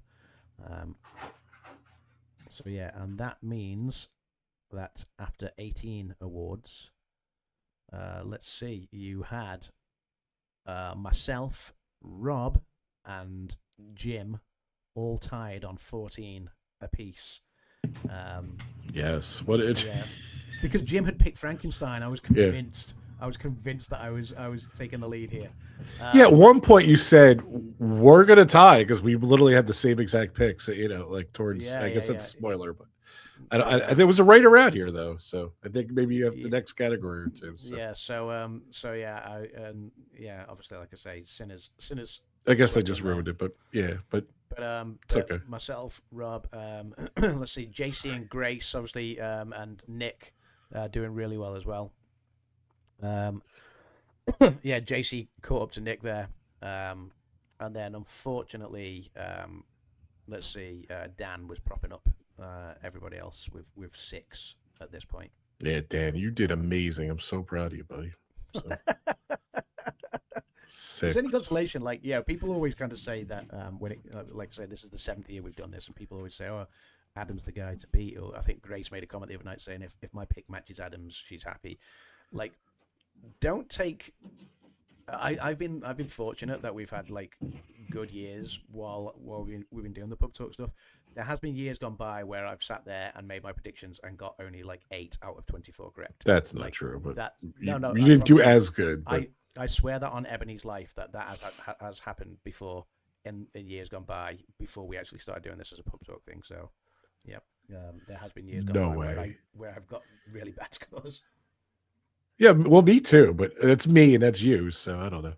So I don't believe him, but okay. But yeah, so there we go. But that's so that's the 3/4 of the way point through the night, which means I put that graphic up and he just took that right away. Oh, he was semi-control. No, it's all right. I was just I was dwelling at the look. So you were doing there was I had a chance here. Yeah. Good. Sorry about the Jim spoiler, but it's okay. We're almost there. So we're almost there. So we're going to the last quarter, and it's funny actually. The first was it the first 11 awards took 2 hours to present last night? Yeah. And then they rushed through the rest.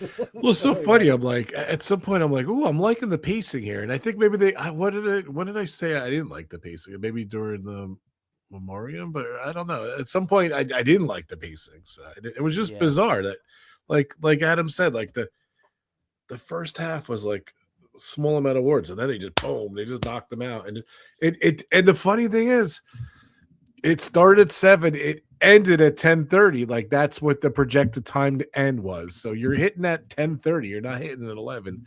I guess they padded it. I don't know. They did. They got to show The Bachelor ad or something, which is dumb. Yeah. But no offense to The by Bachelor. 10-15 minutes, I think. But a little bit. So. Spoiler alert. But yeah. So here we go, going into the last quarter. So the 19th award of the night presented was.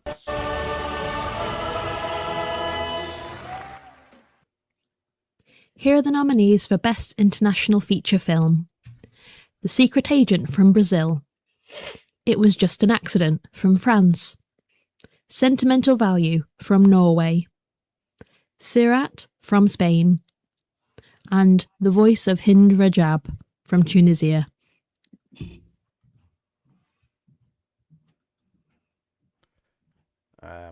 Yeah, I will say all 5 of the international films this year were great. I did enjoy all of them. Yeah, The Voice of Hindu Rajab, hard hitting, a story that needed telling. Sirat, again, hard hitting, nominated for sound as well. Yeah, it was a good film. And then you had the other 3, which was It Was Just an Accident, was nominated for a couple of awards. You had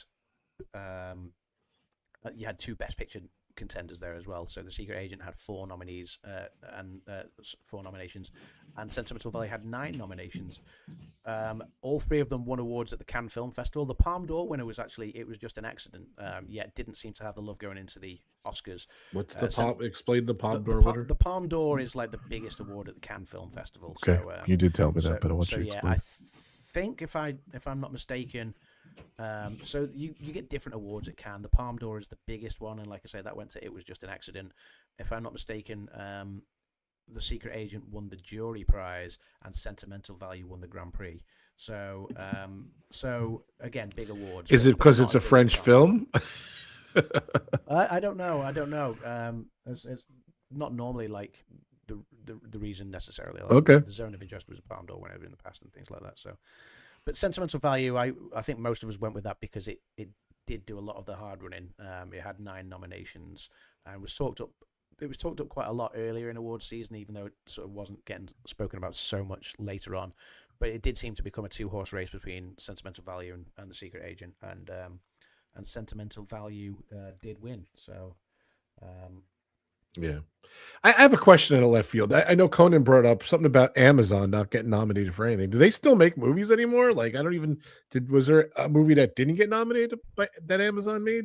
It won Best Picture one year, so just curious. Yeah, I don't know how active Amazon Studios is at the moment. It did surprise me actually though, because like Karen said, there was nothing nominated. So normally year on year, you kind of, when you're starting to try and watch as many of the Oscars films as you like, Netflix will always have an Oscars section because they've got so many films nominated. Disney will always have an Oscars section because they've got so many nominated. Apple, the same this year. However, Amazon normally does nothing on Amazon this year, and I did find it bizarre that but that makes sense now that obviously Amazon Studios didn't get anything nominated, so that would explain that. So yeah, I was just curious. Yeah, what was the movie that won? That black and white movie that won a few years back? I stumped at him. It's all right. I was just curious. Are you thinking of Roma? Yes, Roma. That was Amazon. So. Yeah, that's correct. Yeah, and it did really, really well, didn't it? So yeah. But yeah, the 20th, just before we went into the big 4 at the end, so the 20th category and award presented was after seeing a couple of musical performances. So this was for Best Original Song. We did see live performances of "I Lied to You" from performed by Miles Caton and with a lot of the cast from Sinners, and we did see a live action performance of Huntrix performing Golden from K-pop Demon Hunters. Both great performances. It was great to see them live and brought to the stage. Even though if I'm being honest, the Golden performance I thought cut off really early. Like I thought. Yeah, it was quick. I remember you commenting. Yeah. Yeah, so. And they only did those 2 live. Like they didn't do all 5 nominated live. So we didn't see Diane Warren really last night much, but this was her category. Diane Warren's 17th nomination. Would she finally win? Here we go. Diane's awesome. Did you see her at all? I didn't see her red carpet. Nothing. I don't think she was even there. I saw pictures of her on the red carpet. Okay. Yeah, she arrived about 3 hours before the ceremony. So God bless her. So yeah. And as JC says, the rest was QR code. But yeah, this was the category for Best Original Song. If she's gonna win something, it's a movie about her. It would have been awesome, but it is what it is.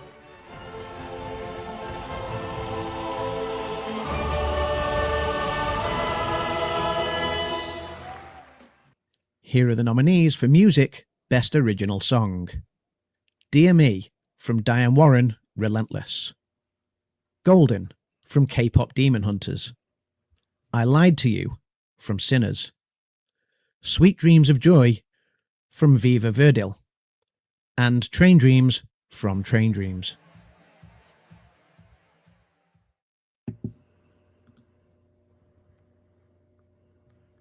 So none of us picked Sweet Dreams of Joy from Viva Verdi, not Viva Verdale. Apologies for my mispronunciation on that VT there. But yeah, none of us picked Sweet Dreams of Joy. I did listen to that song. It's very operatic, as you'd expect it to be from a Milan, sort of Casa. Yeah, Chalamet didn't like it because it was operatic. So. Yeah, because yeah, So stupid. obviously a couple of references made, a couple of digs at Chalamet throughout the night, wasn't there, regarding his remarks about opera and ballet.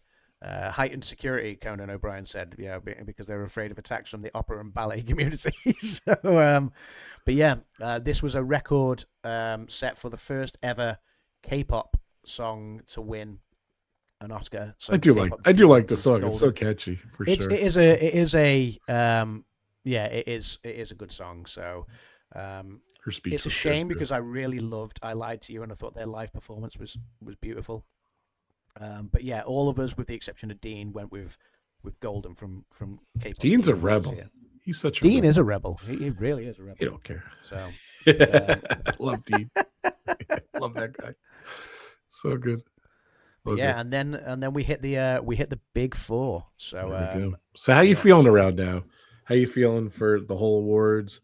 I was starting to get confident with. I mean, obviously there was another open race to go. In fact, I think two open races really.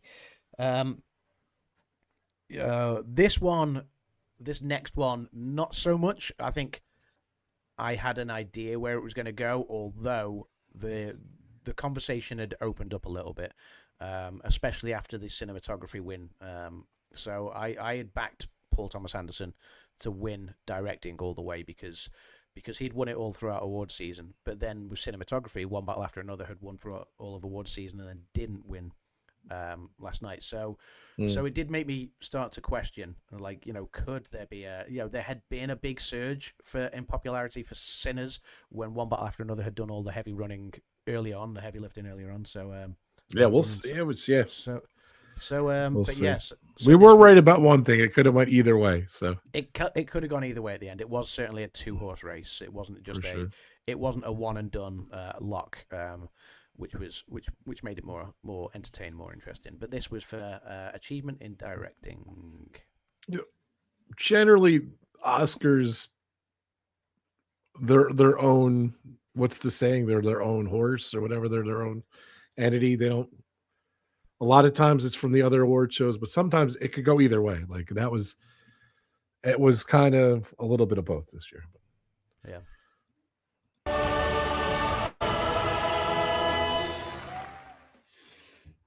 Here are the nominees for achievement in directing: Chloe Zhao for Hamnet, Josh Safdie for Marty Supreme, Paul Thomas Anderson for One Battle After Another, Joachim Trier for Sentimental Value, and Ryan Coogler for Sinners.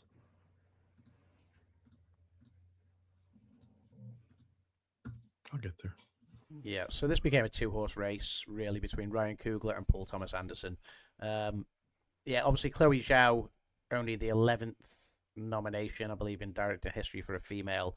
She is only one of 9 females, because, of course, that was Chloe Zhao's second nomination. She did win for Nomadland in 2021. And of course, Jane Campion has been nominated twice as well. But that's it. This is definitely a category where we need to see more females acknowledged and nominated as well. But yeah, Chloe Zhao did a great job with Hamnet. Josh Safdie normally used to direct with his brother Benny. So this was his first solo directorial film, Marty Supreme. And he did a great job with it, but obviously wasn't in the conversation here. It was all down to the two, like I say, Ryan Coogler and Paul Thomas Anderson. I went with Paul Thomas Anderson just because of how award season had gone throughout, and it proved to be that Paul Thomas Anderson, one battle after another, would win here. So yeah, what did you go for, Rob? Not Paul Thomas Anderson. Did you go for Ryan? Oh wait, I did go for him. Okay, no, I didn't. I went. Put the picks back up. Put the picks back up. There we go. So yeah, so It says I went for Ryan Coogler, but no, you went for Ryan Coogler, yeah. You yeah, I went for did. Ryan Okay, Coogler. I did. Yeah. I'm looking Yeah. at the sheet. Yeah, so Yeah.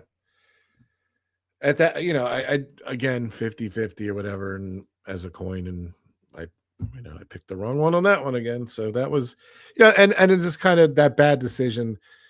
Unfortunately, I knew here that bad decision for F1 is not really going to affect, because once this one, is what it is. Is what it is. Is what it is. Yes. Yeah. Okay. All right. So let's go on to the next one. Actor in a leading role. All right.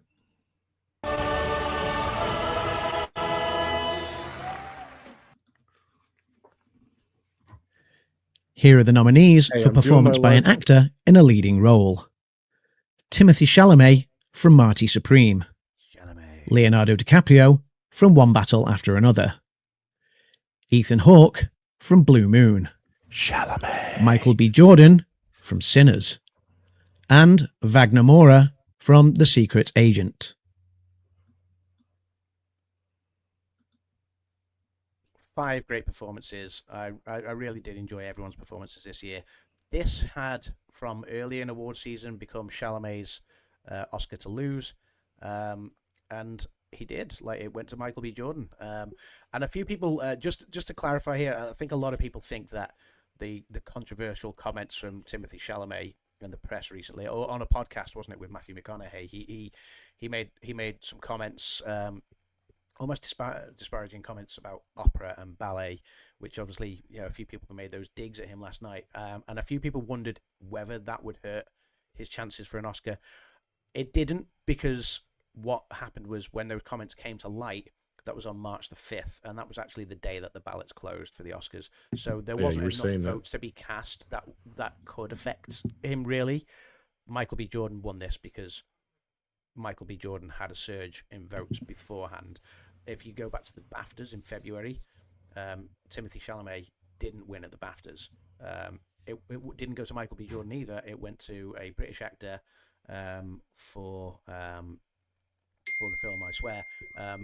He wasn't nominated for an Oscar because that film's not been released in America yet. But the fact that Chalamet didn't win at the BAFTA, he had won obviously at the Golden Globes and at the Critics' Choice. But then Michael B. Jordan won at the Actor Awards, which came after the BAFTA and before the Oscars, and that's where that kind of surge for Michael B. Jordan came. So, was it the controversial comments that cost Timothy Chalamet his Oscar? No, I don't believe it was. I think this was just a well-deserved win for Michael B. Jordan, and yeah, it was that was one of those 50-50. You could have flipped a coin for those two in the end last night, and I'm glad I called that one right. Who, between Chalamet and Jordan? Yeah, I think because Chalamet was still very much in the running. It was his Oscar to lose, but I think you could have flipped a coin between the two. I never felt that. I never felt he had a chance, to be honest with you, but I don't know. Really? Yeah, I think he was still in the running. You saw it the year before, when actually, Adrian Brody last year won for The Brutalist. He was funny this year, yeah. And he'd won at the Critics' Choice, he'd won at the Golden Globes, but then at the SAG Awards, the Actor Awards, Timothy Chalamet won last year. That's true. For A Complete Nobody, and then obviously Adrian Brody still won at the Oscars. So it is one of those that, like, I think Timothy Chalamet was still obviously very much in the conversation last night, but it just seemed that surge of momentum had gone to Michael B. Jordan, and it was great. It's very different to the actress category, because the actress category did feel like more of a lock. So let's take a look at it.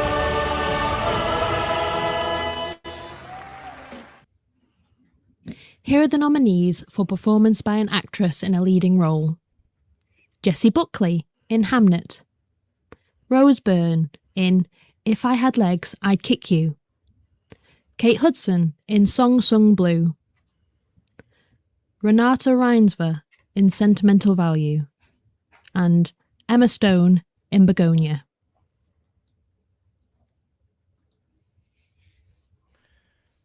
And I think you can see most of us went with Jessie Buckley. It felt like a lock. Obviously, Dean went with Kate Hudson. I love Kate Hudson's performance. In She's Songs awesome. on Blue. She was really good. She's a great actress. Ray and Noah both went with Emma Stone, arguably the best actress on the planet. And Dan went with Rose Byrne, who I really loved Rose Byrne's performance. And nobody picked Renata Reinsberg, but her performance again was fantastic in Sentimental Value.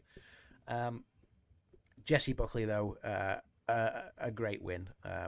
Thoroughly enjoyed her performance. Even though I did say the other night as well that hers was probably my least favorite of the 5, and I still stand by that. It's not to say it was a bad performance. It really was not a bad performance. It was a very good performance still, and her speech was really good last night. She became the first Irish woman to ever win Best Actress as well. So yeah, that was and as Brits, because it was the first time in 12 years that there was no British actors or actresses nominated across the awards, I believe, or certainly in the leading actor and actress races. As Brits, we'll claim Jessie Buckley as one of our own. So sorry to all the Irish people that probably disagree with that. And so close to St. Patrick's Day too. Jeez. Yeah, so close to St. Patrick's Day. But no, Jessie Buckley is a fantastic actress, and very well deserved. But yeah, that one, like I say, felt like it was a bit of a lock. There we go. That proved to be. But here comes the big one. Here comes the boom.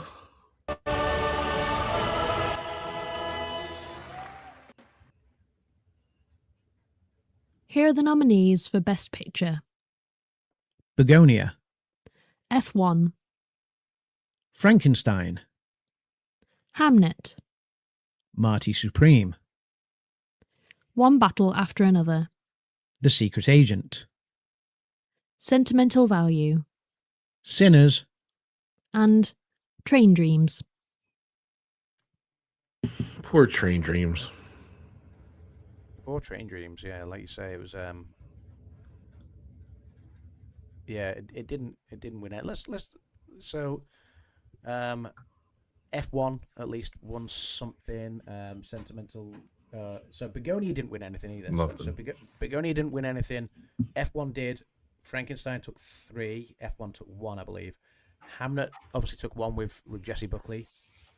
Marty Supreme didn't win anything, right? Sorry, Dan. I don't think so. No. Yeah. So the Marty Sue theme failed there, Dan, unfortunately. One Battle After Another, I believe, won 6 in the end, including Best Picture. So One Battle After Another won this one.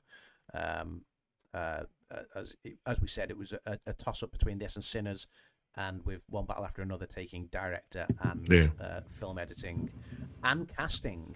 Casting became that one instead of cinematography this year. And I think we thought it would be the other way around. We thought Sinners would take casting and One Battle After Another would take cinematography. It went the other way around. So One Battle After Another won Best Picture. And it wasn't my favourite. I would have loved to have seen Sinners win it. I would have loved to have been proven wrong. I went with One Battle After Another because of how it performed through award season. Rob, you went with Sinners, and you preferred One Battle After Another. It's so funny. We flip-flop for sure. Isn't that weird? We flip-flop.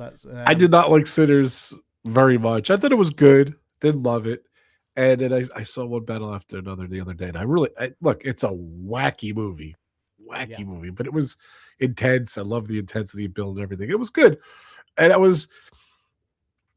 don't know. I never felt that Sinners wasn't going to win. I don't know, but it just, obviously I would win the lottery, and I would, if I could tell the future, I would have won this perfect score. But of course, there we go. I still felt it was, even throughout the awards, I still felt like I had a chance. But I guess when I lost cinematography, which I didn't get right, like he never won anything before, so I don't know. Ryan Coogler, I thought it was his year, and then I thought it was Sitter's year, but I was wrong. So, but they look again, and I said it before. A spoiler alert! I did say it. I think everyone was represented well. They kind of, couple movies bump kiss, but. I thought it was an even amount. It wasn't a landslide. I thought I could have won either way. Landslide, yeah. 16 nominations sounds like a landslide to me, possibly. But, and it took 25% because Sinners won 4 in the end. The Secret Agent, I don't think won anything. Sentimental Value won at least 1 because it won international. Correct. And and that's what I Train thought Dream- was going to win all yeah. along. So Train Dreams didn't win any, like you say. So four of the 10 Best Picture nominees didn't win a thing. But we see that sometimes. We do see that. Yeah. But then obviously you got 1, 2, 3, 4, 5, 11 plus 4. So 16 awards shared by the 10 Best Picture. Yeah, great job, nominees everyone. by the So look of much it. fun. So that's We have a final that's- total. we do have a final total. Da, So da, let me get that. da. Who won, Adam? Who won? I'm dying to know. I'm dying. Who Dying over here. won? Drum roll. Who's still here in the chat? What's the predictions? Who won, everyone? Just based on what we're following along here. Let's see. JC did very well. Jimmy, very well. Of course, this guy right here, very well. I did okay. Grace did good. Dan, he did not do good. I'm sorry, guys. Let's see. Let's put the totals up. There's It's no there now. predictions. There's no predictions, but here we go. Here's Okay, the winner. so in last place, Dan with 8 out of the 24. So the Marty Sue theme backfired. Dean Dean from the live place with his first time doing this with us. He got 9. Thank you, Dean. So well done, Dean. And then everyone else got double figures, which doesn't normally happen. So Ray got 10. Good job, well done, Ray. Yeah, Noah got 12. So I think that was job, better than Noah. last year. Yeah, did Noah better than picking the last year. first day. 0 buzz, 0 anything. So Yep. Brandon with 13. not bad, Brandon. Good job, buddy. I think Then Brandon went with his heart a couple times, which even in our chat, he's like, "Oh, they deserved it," but then he didn't pick it. So I don't know. All good, There we Brandon. go. But Brandon did Then, really well. So Yeah, he did. He did well. Nick and JC both tying with he's 17 got it in his there, name, so Movie Mania Nick and Movie JC. Mania Nick and JC. Yes. Yeah, but both always really knowledgeable and yeah, it's great to get their insights as well. So Good yeah, job, well done, guys. 17. Grace and B, C, D, you, E, Rob, and F. you both tied. Yeah, in Grace. second with 18. And then Jim. Jim is my new tie buddy. So I've tied for 3 years in a row now. I tied with Rob 2 years ago. I tied with Dan last year, and this year Jim. We both share the spoils with 20 out of the 24. Correct. So well done, my friend Jim. You played a blinder, sir. I think the one thing that hurt you was after you went 10 for 10. By the time we got to 14, you were only on 11. So I think you kind of had a little slip in the middle where you got 3 out of 4 wrong, and that was what did it for you. But and also it's interesting that Rob pointed out last night the live action short that tied. We both picked 2 completely different films, but tied.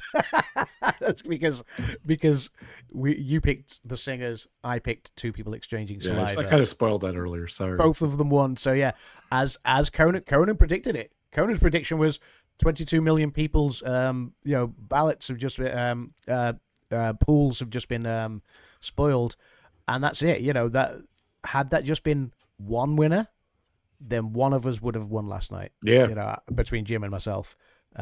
We don't know which one, obviously, but yeah, there we go. It's yeah. I hate that tie thing with the Oscars. Yeah. I didn't see that coming, to be honest. So I Yeah, have that's a feeling at one point we were saying there would have been a 4-way tie, which was bizarre. So Yeah, and a couple that's an people just American scrolled thing, off. though. Americans don't like ties in general.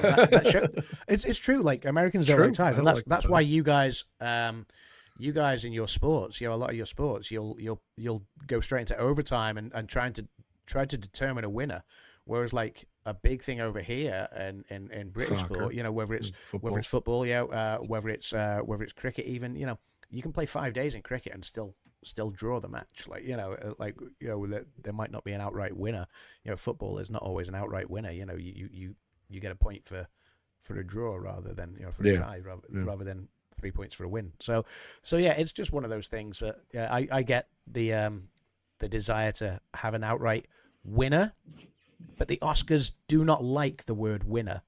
That's the thing, because they want to acknowledge that to be nominated is an achievement in itself. Like, you know, so Yeah. so Sigourney Weaver made that slip last night. She said the winner, and then she quickly had to stop herself and go, the Oscar goes to. So yeah, because the Oscars always say to the presenters, do not say the word winner. That's a banned word on the stage.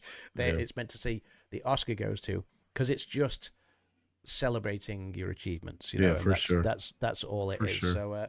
So that's probably why they've brought the ties back in. They don't want it to necessarily be a competition. They just want it to be an acknowledgement of your achievements. And so predicted. You said how many were you going to get right? You predicted? I think I said 18 or 19. I said 18. I said 19, and I got 18. Yeah. So not bad. And you did better than you thought. So yeah, good. So I did better than I thought. But yeah, there we go, Jim. Congratulations, Jim. Congratulations, Adam. Very nice. So good job, buddy. Thank you, guys. But there we go. Oscars, PubTalk, Oscars number 7 in the can, and yeah, it was a great award season.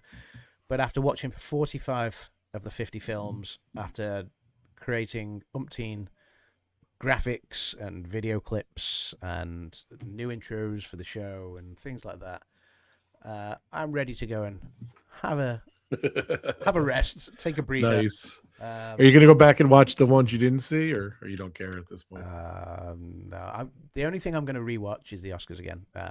I always give it a second watch because on the night we're all talking, obviously in our group chat. I'm updating the results as you we did go, amazing with the results, by the way. Because I actually, if you could see, I started like circling stuff, and I had a little tally down here, and I'm like, why bother? Like, Adam is so on it. So yeah, well, I didn't even bother. You were watching me on the spreadsheet live because we obviously have it shared, and you could see me updating and moving things about, and obviously reorganizing the sheet via as they announced the categories. Yeah, you did a great job, and making sure that everyone's scores are tallied up and kept on top of, and so obviously as I do that, it just means I might miss tiny little bits. So I do like to go and rewatch it with no distractions. Yeah.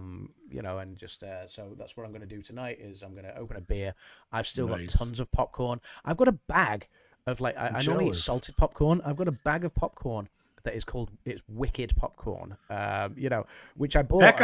Ironically, that got more nominations than the Wicked too. So yeah, I bought it for the Oscars, thinking, well, Wicked's obviously going to get nominated. This was before. This was back in January.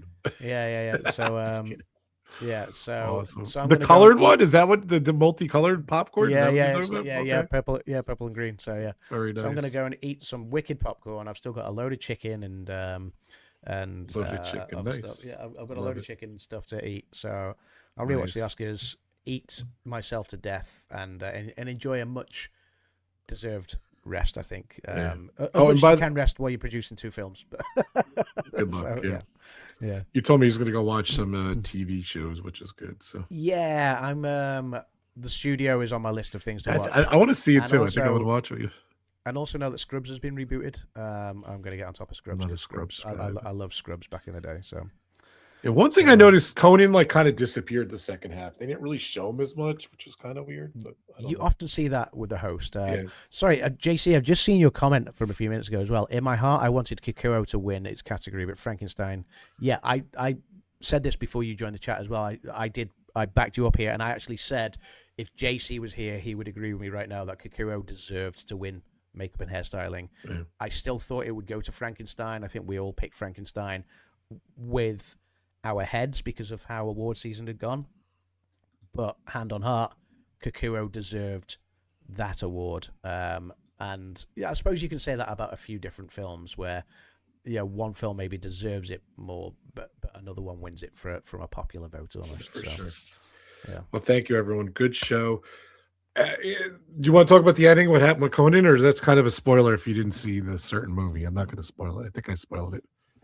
Oh, yeah. So, well, I love the ending. Really spoil it. So obviously, the all I will say is the intro to the Oscars again was Conan sort of reprising Amy Madigan's role as Gladys Lilly from Weapons. The end of the Oscars, they did a closing section where he reprised Sean Penn's Colonel Lockjaw role from One Battle After Another. was great. It was really well done. So yeah, I thought it was good the way they did Co-host that. for So, life. Yes. yeah. Really good. So yeah, yeah. It was some good moments this year. Yeah, but there's Really good. another year in the. He can. did good. I thought he did good. I thought like he was a good host. You know, I found it funny that Jimmy Kimmel was even there. They're like, why? It was He's not great that he was hosting, but there. then they It was brought him great, in. and he came out and said, "Welcome to the 98th Oscars." The way he normally would start his I love him 4 as times that host. he's presented. Yeah. Yeah, I would love I to think see he's Jimmy back great. as a presenter. I think he's a great presenter. I don't think he'll ever do it again. I think he's done. So, but maybe, yeah. maybe. We'll see. We'll see. I think Never say Conan's never. coming back for another year. I can almost guarantee it. So he's safe. He's good. And Conan is safe see. and good. But I think as you quite often see, I think the first year presenting is slightly better than the second year. That's not to say Conan was bad last night. I just think some of his jokes didn't land necessarily. Right. So I would agree. Last year was better, but I thought it was still good. So yeah. So for sure. So yeah, it'd be interesting to see what they do for next year. Obviously, we'll see when the dates get locked in. We'll see who they pick. I mean, next year's award season is going to start in about 20 minutes. So yeah, I guess we've got to go and prepare for that now because it seems to come around really quick. Sinners came out in April. They said it's almost a year old. So yeah. Yeah, exactly. So we will see. So we'll see what happens. Good job, Adam.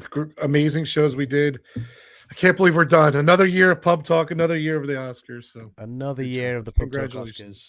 But yeah, congratulations. Congratulations to Jim. Congratulations to Jim. Second place, me and Grace. Congratulations, Grace. So, we need to get a little statue over to Jim. I need to go on to Dan still. Dan, I'm sorry, buddy. He was moving. Yeah, Dan. I'm going to check whether Dan's actually still watching. Send me your address again. I know I've got it somewhere, but send it me again. Just, we got to work on Jim's. We'll get him. We'll get that statue over to you. Yeah, we're good. All right. Yeah. Congratulations. Good award season. It's kind of sad. We're done. We're done. Yes. I'm not gonna show JC's comic because that ruins it. So. All right, guys. Congratulations again. Jim and Adam for winning. Hold on a sec. Congratulations, Jim and Adam, for winning Pub Talk's Oscar Pool 2026. You guys are awesome. Congratulations. With 20 correct answers. You got bright for some reason. Bright, shiny head. I did get really bright. Let me you like cranked it up. There we go. You want to? I wanted to make my little friend here shiny. So Jim, send me an acceptance speech. Go ahead. Give me an acceptance speech real quick. I'd like to thank the Academy. I'd like to thank my mum for always believing in me that I would predict everything right. I'd like to thank my fellow nominees, Rob and Dan and Brandon and everyone that picked, Jim, JC, Grace, Noah, Ray, Dean, Nick, all the people that take part. And I'd like to thank my wife, Kim, for always putting up with me while I do this year on year and putting up with me trying to watch 45 films. And, yeah, let's do it again soon. Yes. It'll be round soon before we know it again. Nice. So yeah. Cheers. On behalf of Jim from More Sunshine Please, who isn't here, I accept his award. On his behalf. On his behalf. There you go. Yeah, congratulations. All right. We're at 2 hours on the button again. Look at that. So beer is empty. Oscars done. Yes, congratulations. Goodbye, everyone. Thank you for participating. Thank you for my members of my channel. And you guys rock. And I want to hit 2 hours and we're going to get out of here. How's that? Right on the button. Yeah, we were trying to do it within 90 minutes, but that didn't happen. So it was good. It was a good pace, actually. Thank you for staying with us and watching us. And it was good. Bye, everyone. Woohoo. Have a good one, guys. Thanks for watching. Thanks. Take care. See you on the next Pub Talk. See you later. Bye, guys.